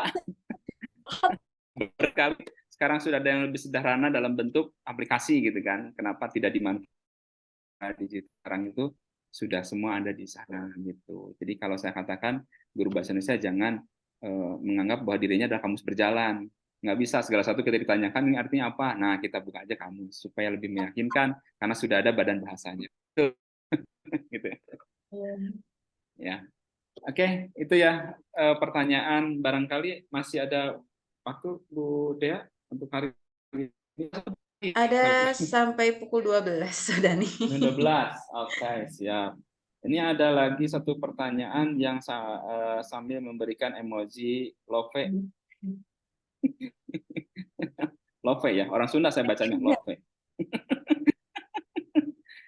Izin bertanya Bu, bagaimana caranya biar kita sebagai orang Indonesia bisa memakai bahasa yang baku tanpa kaku?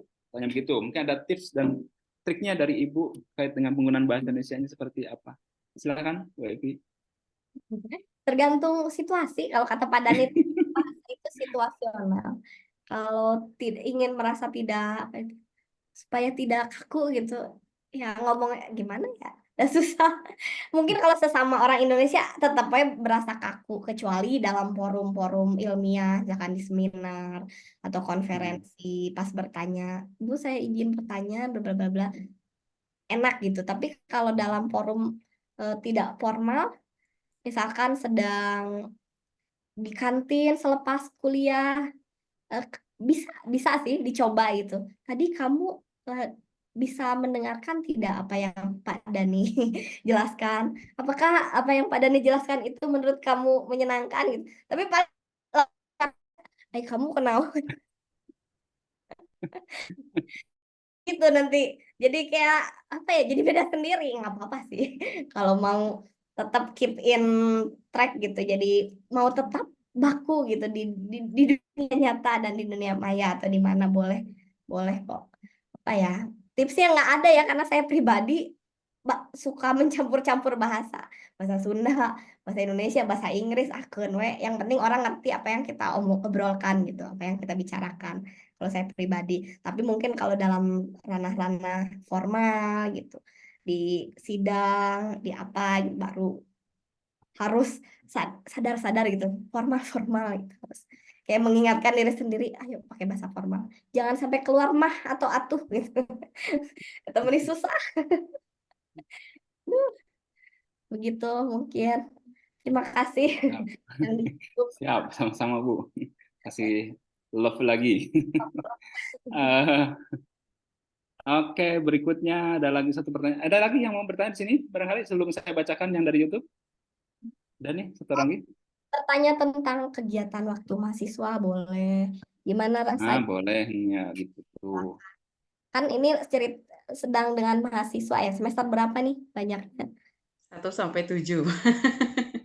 Tujuh tuh.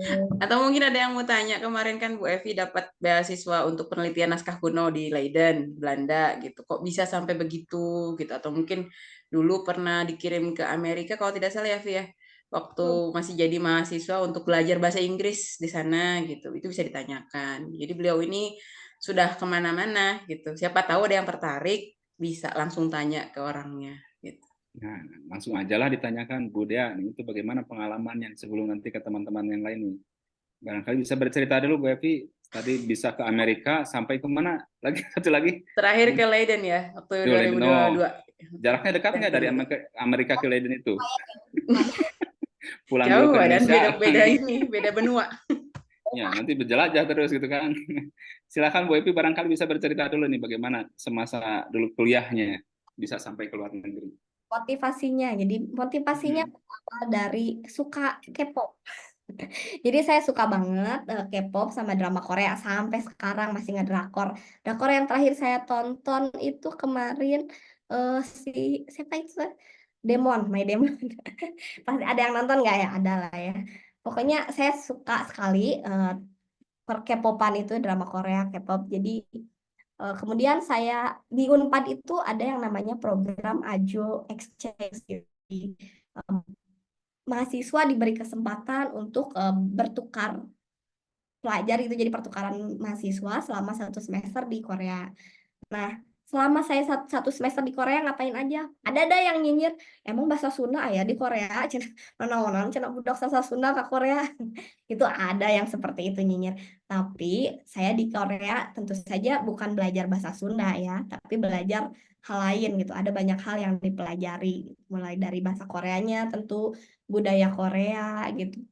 Bagaimana politik Korea, kebijakan di Korea, kemudian saya juga diperbolehkan mengambil kelas lain bukan dari fakultas humanity tapi dari fakultas lain. Saya waktu itu mengambil mata kuliah organizational behavior. Jadi untuk mengenal bagaimana manusia gitu. Jadi tentang beragam manusia di dalam organisasi dan ternyata siapa yang tidak disangka-sangka kan bekal kuliah itu ya kepake di dunia kerja sekarang gitu. Jadi kalau Sasa Sundanya jadi apa ya? Jadi bekal saya sih senjata gitu untuk bercerita kepada teman-teman di Korea. Oh, di Indonesia teh ada Sunda gini gini gini. Makanannya apa aja banyak. Ada seblak gitu. Tapi nggak sehit sekarang sih seblak teh. Ya pokoknya seperti itu teman-teman. Jadi waktu saya semester 1 niat awalnya mah ada nyambar arosan wae atau di Nangor wae gitu aku teh mau keluar gitu bermain ke Korea apalagi gratis dibayarin ya kenapa enggak gitu kan. Eh, Fasilitas ya digunakan dengan baik gitu jadi saya berharap juga teman-teman sekarang di Uniba jangan cuma di Bale Endah atuh hayu keluar ke mana. Apa tidak ingin ke Korea sambil foto-foto depan YG Entertainment gitu ketemu Blackpink atau siapa itu teh yang kemarin mau rilis teh yang Better Up teh apa ya ada yang Baby Monster. Nah mau ketemu Baby Monster misalnya atau mau ketemu NCT di SM Entertainment boleh. Tuh mana K-popers mending nggak ada suaranya. Boleh silahkan. Jadi Ini mereka malu-malu nggak mau ketahuan K-popers. mau ketahuan ya ras terkuat di bumi. Nggak mau ketahuan saya ketemu sama Blackpink nantinya, Bu Dea. Tahu-tahu Pak Dani selfie analisa Blackpink lagi jajan cendol Elizabeth kan nggak tahu ya Pak.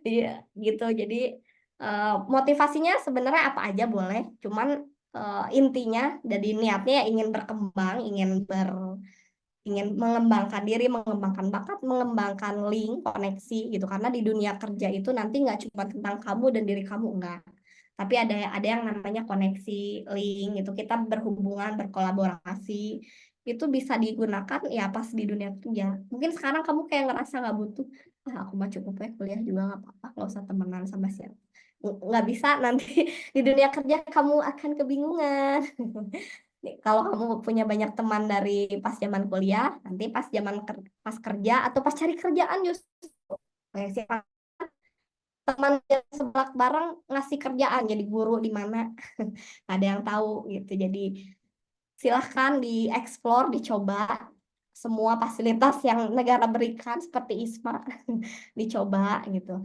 Atau mungkin pas lulus S1 LPDP tuh gitu. Jadi bisa dicoba beasiswa unggulan atau LPDP bisa atau beasiswa Kemdikbud, ada yang namanya beasiswa pelaku kebudayaan.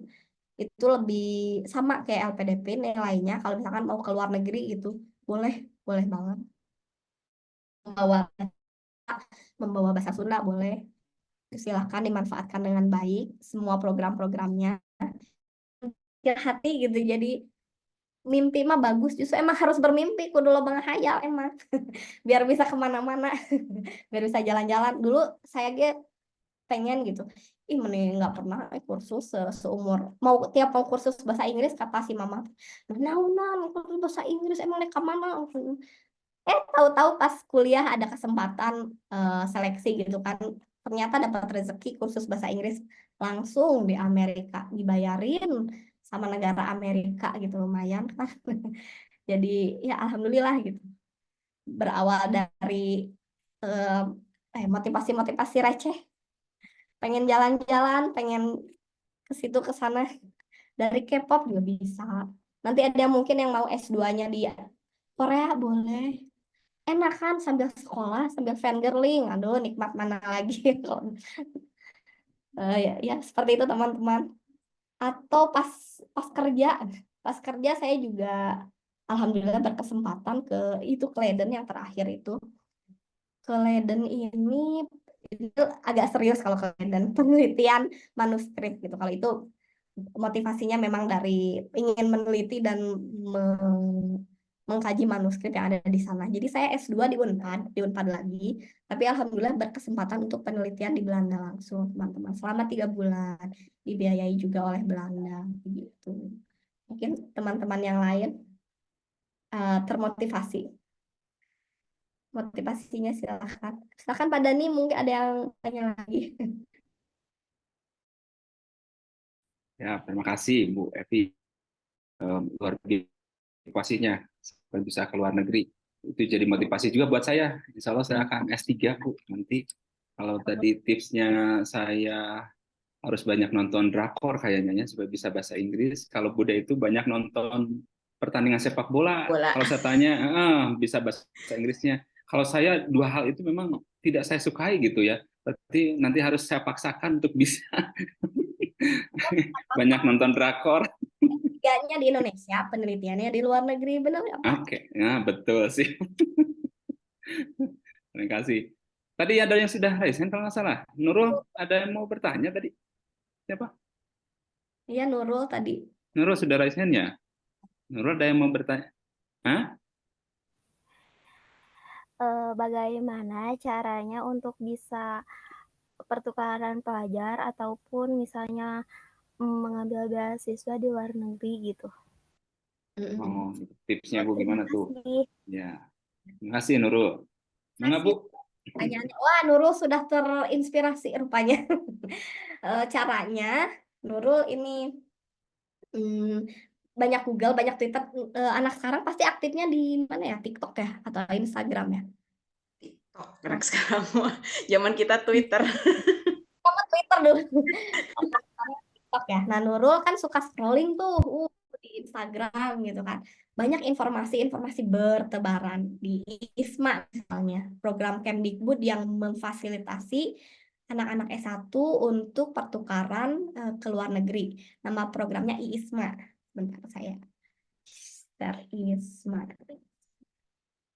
Kalau tidak salah 2024 ini juga sudah mulai dibuka ya. Jadi saya share sebentar. IISMA. Kelihatan tidak teman-teman? Nah, ISMA tuh tagline-nya Unlock a World of Opportunity. Ini jadi teman-teman bisa coba buka link IISMA, Indonesian International Student Mobility Award. Jadi ini salah satu fasilitas dari Kemdikbud untuk memfasilitasi teman-teman yang mau pertukaran pelajar ke luar negeri. Persyaratannya apa? Nanti klik aja application. Nih, misalkan di sini ada tes IELTS, tes bahasa Inggris gitu kalau tidak salah IELTS atau TOEFL ITP. Nah, seperti ini teman-teman, ada TOEFL IBT, Duolingo juga bisa ternyata. Jadi nanti teman-teman kepoin aja, silahkan dicari tahu lalu universitas mana gitu, diklik aja universitasnya. Ya, nih.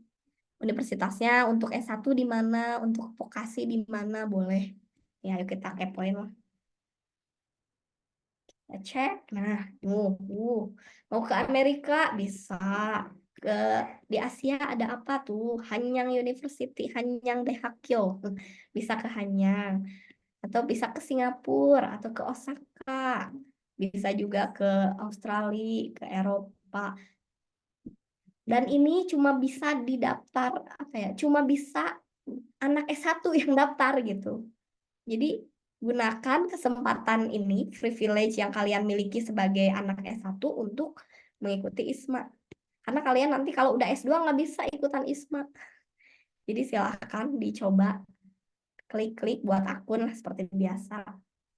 Gitu Nurul. Jadi ayo Nurul cobain ya di ISMA ini. Di Manchester, di mana. Ngapain aja sih di sana? Misal nih, di Universitas Manchester di Inggris, ada mata kuliahnya ini nih, language, mind and brain, climate change, apa gitu. History of apa. Jadi nanti di pas-pasin aja sama apa yang menjadi minat kalian. Misalkan mau ngambil linguistik di Harvard atau di Yale bisa, boleh. Di Arizona ada mata kuliah apa aja yang boleh diambil oleh anak ISMA. Oh, ada tentang global entrepreneurship, international trade, apalah ini tuh. Ini lebih ke anak ekonomi. Tapi kalau kita anak bahasa sastra, mungkin ya digali aja nanti. Ya, sama Nurul dibuka ISMA-nya, digali universitas yang sekiranya cocok dengan kepribadian Nurul, visi misinya gitu, atau apa yang diinginkan tentang pendidikan bahasa, boleh dicari. Itu berguna nggak ya nanti, atau bisa di convert nggak ya nanti ya, pokoknya nggak ada yang tidak berguna, tidak ada yang tidak berguna. Insya Allah berguna untuk masa depan. Itu Nurul. Dan itu semua gratis. Jadi silahkan manfaatkan fasilitas negara ini oleh teman-teman S1. Jangan sampai menyesal. Aduh, aku teh udah jadi guru bahasa Indonesia, bolak-balik ke sekolah. Coba dulu pas di Balai Bandung, aku teh ISMA gitu. Jadi jangan sampai menyesali gitu. Nggak ikutan, karena sayang sekali itu. Kapan lagi ya kan? Mungkin selain Nurul ada lagi yang lain, teman-teman. Oke, terima kasih. Silahkan, selain Nurul, yang lain teman-teman, ada yang bertanyakan sebelum saya bacakan lagi? Oh, tampaknya lagi ini. Silahkan, santai aja sambil ngopi, yang ada makanan di depan Anda, kopi dulu, minum dulu, atau apa. Jangan serius, santai saja. Karena nanti kalau serius, takutnya sambar nanti. Nah, nanti boleh cari-cari dulu informasinya, boleh nanti diskusikan. Syukur-syukur di tahun ini ada budaya, ada pertukaran pelajar nanti atau mahasiswa kita ke luar negeri gitu. Paling tidaknya ada program itu, atau setelah ini sedang melanjutkan di luar negeri S2-nya. Ini ada lagi pertanyaan Bu terkait dengan apa namanya jurnal dari hasil penelitiannya mungkin ya. Apakah dari Bu Epi itu ada rekomendasi katanya untuk jurnal atau artikel di web tertentu yang sesuai dengan ketentuan bahasa Indonesia yang baik dan benar, dan tips agar lolos jurnal Sinta seperti apa?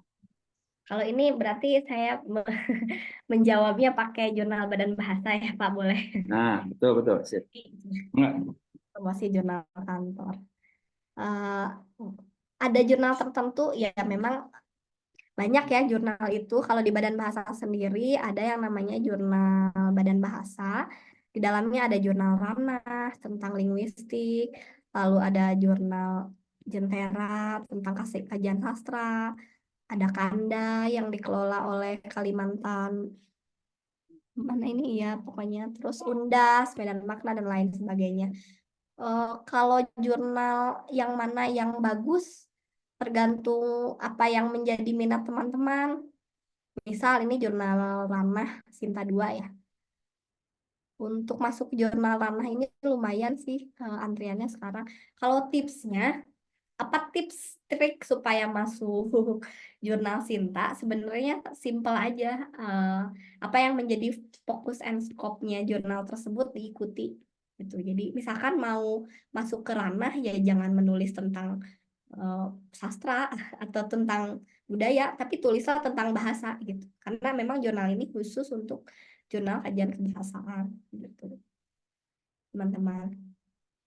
Dan kalau saya tidak tahu kalau di Universitas Balai Bandung sudah ada kebijakan tidak Pak? Apakah anak S1 sudah boleh lulus pakai jurnal Sinta misalnya atau harus dengan skripsi gitu.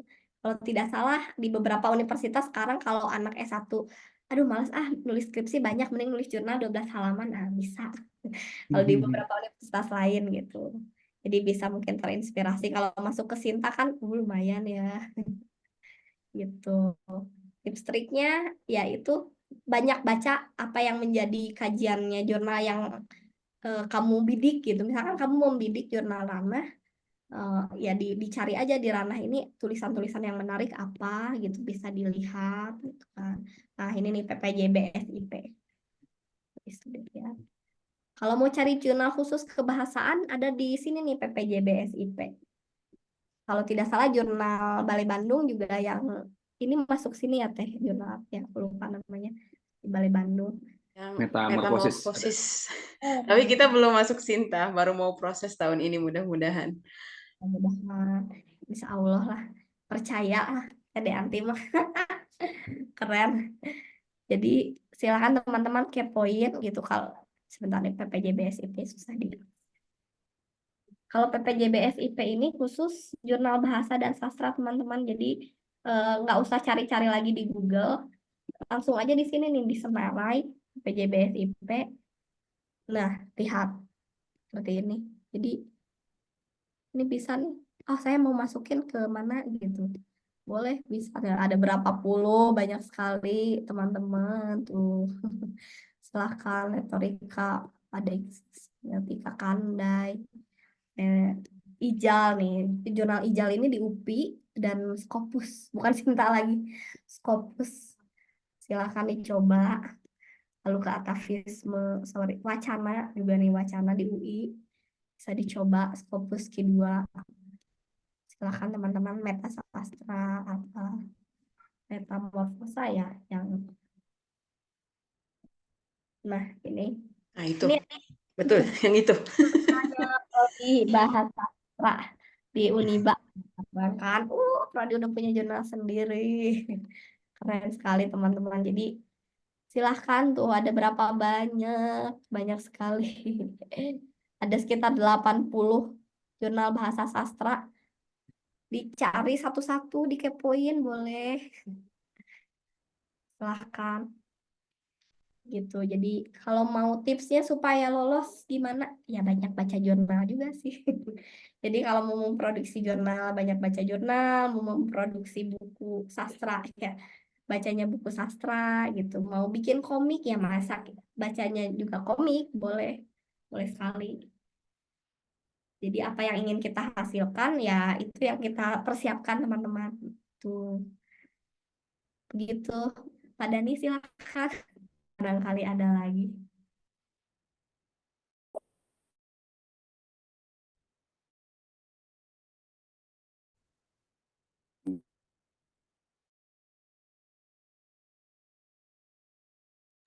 Pak Dani sepertinya terkendala dengan jaringan karena tiba-tiba keluar.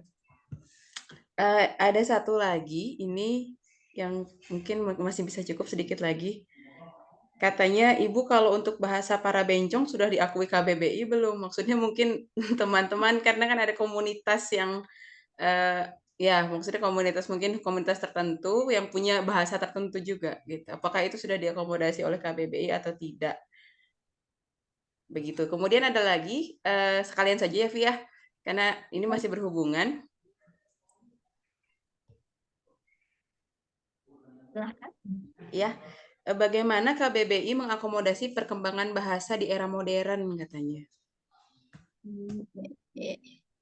Kalau ya baik, siap. Dua pertanyaan. Yang pertama, kamus bench bahasa itu ya sama kamus KBBI di bahasa modern. Sebenarnya teman-teman tahun lalu itu kalau tidak salah Badan Bahasa meluncurkan kamus bahasa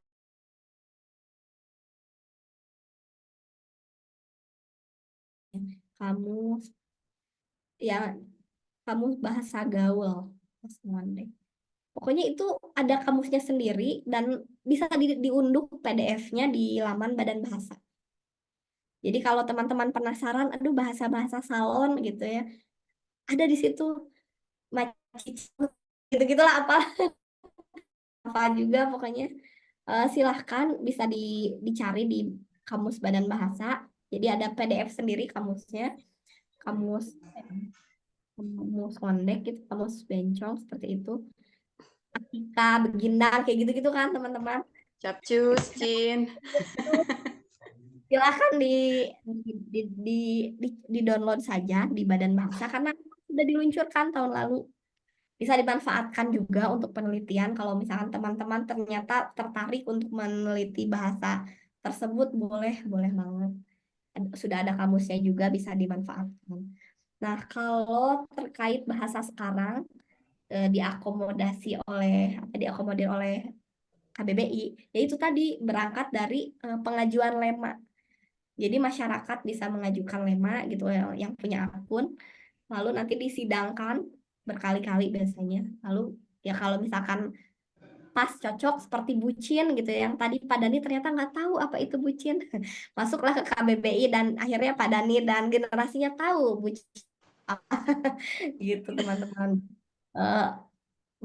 Informasinya bisa menyebar dan menyeluruh. Jadi yang tahu bucin bukan cuma angkatan 2000-an ke sini gitu. Tapi angkatan lama juga jadi tahu bucin. Gitu teman-teman.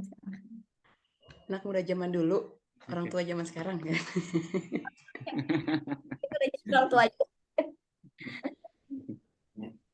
Oke, terima kasih Bu Evi. Mohon maaf tadi terkendala jaringan. Jadi biasanya jam 12 itu kalau kata seorang Sunda pabaliut dengan perut. Teman-teman juga di sini tampaknya sudah mulai naik emosinya. Ini yang menjalin emosional itu begini. Jadi emosinya sudah mulai naik karena sudah menunjukkan jam 12 udah ya lebih ya. Apakah kita akan lanjut? Tentunya ini satu pembicaraan yang memang menarik. Ada kegiatan yang berkesinambungan budaya, tidak hanya hari ini saja, kerjasamanya itu harus continue gitu. Jadi jangan cukup teman-teman di sini puas dengan apa yang disampaikan oleh Bu Evi yang banyak sebetulnya informasi yang akan disampaikan oleh beliau itu karena ya terbatas waktu, kita juga ada aktivitas yang lain, Bu Evi juga sama. Tampaknya dari sini mungkin harus mengisi kegiatan yang lainnya juga, apalagi ini di akhir pekan ya Bu Dia ya, waktunya apa healing. Nah itu healing kan mungkin nanti bisa masuk kata baru ya. Itu yang saya cari-cari tadi, yang hit itu apa? Oh tahu sekarang, healing, harus healing katanya. Itu aja Bu Dia ya untuk hari ini barangkali, atau bagaimana? Tampaknya saya lihat di daftar hadir juga baru terisi. Teman-teman yang belum mengisi kehadiran boleh, masih ada waktu, silakan. Baru 102 dari 500 orang, ini baru 102 yang mengisi daftar hadir, masih banyak yang belum tampaknya, yang hadir di Zoom ataupun yang hadir di YouTube itu ada yang belum mengisi, persilakan untuk mengisi daftar hadirnya. Nah, seperti biasa tidak ada kesan yang ini ketika kita mengakhiri harus ada apa sebagai satu, kalau kata Pak Ridwan Kamil itu harus ada jejak digitalnya gitu, supaya nanti kita ada bukti bahwa sudah melaksanakan pertemuan secara Dunia maya di sini bukan sedang pemilihan pilpres, bukan sedang kampanye, bukan, tapi kita sedang mengkaji ilmu bahasa dan sastra. Mudah-mudahan apa yang tadi sudah disampaikan oleh Bu Evi itu bisa kita manfaatkan, dan bagi Bu Evi tidak ada yang bisa kita berikan apa kecuali Allah yang nanti akan membalas dengan amalan yang luar biasa, ilmunya luar biasa, dan teman-teman juga semua bisa termotivasi untuk melakukan penelitian, kajian bahasa dan sastra, khususnya bagi mahasiswa semester 7 yang minggu-minggu ini harus sudah seminar proposal, Baby. Karena sudah harus tuntas di tahun ini, dan lanjut nanti ke Amerika atau ke Leiden atau kemana, nanti lanjut harus ada ya, yang dari program studi bahasa Indonesia. Mari kita foto dulu ya, Bu Evi dan teman-teman yang lainnya. Bu Dea, berikan senyum terbaiknya bahwa kita orang senantiasa bersemangat. Oke, ini ada beberapa slide ya, jadi saya akan coba jepretnya 4 kali. Mohon bersiap-siap semuanya. 1, 2, 3. Sekali lagi. 1, 2, 3. 1 kali lagi. 2 kali lagi. Ada 4. 1, 2, 3. Terakhir. 1, 2, 3. Oke. Sudah semuanya yang hadir di Zoom sudah saya screenshot. Nanti akan saya kirimkan ke Pak Ridwan Kamil bahwa kita ada aksi di Uniba gitu ya. Aksinya aksi nyata kait dengan kaji bahasa dan sastra. Itu saja untuk hari ini. Bagaimana Bu Dea? Mau ditutup dengan apa? Ya. Kita tutup dengan doa bersama. Doa bersama ya. Membaca hamdalah bersama-sama. Alhamdulillahirabbil alamin. Itu saja mungkin ya. Azan sudah berkumandang. Selamat berbuka puasa ya. Selamat untuk beristirahat, Bu Evi. Terima kasih. Selamat healing. Selamat mencicipi makanan yang ada di meja masing-masing. Jangan saling berebut. Silahkan lanjutkan aktivitasnya. Sekali lagi terima kasih. Saya undur diri dari game ini. Sekian. Assalamualaikum warahmatullahi wabarakatuh. Waalaikumsalam warahmatullahi wabarakatuh. Terima kasih semuanya. Terima kasih, Vi. Nuhun.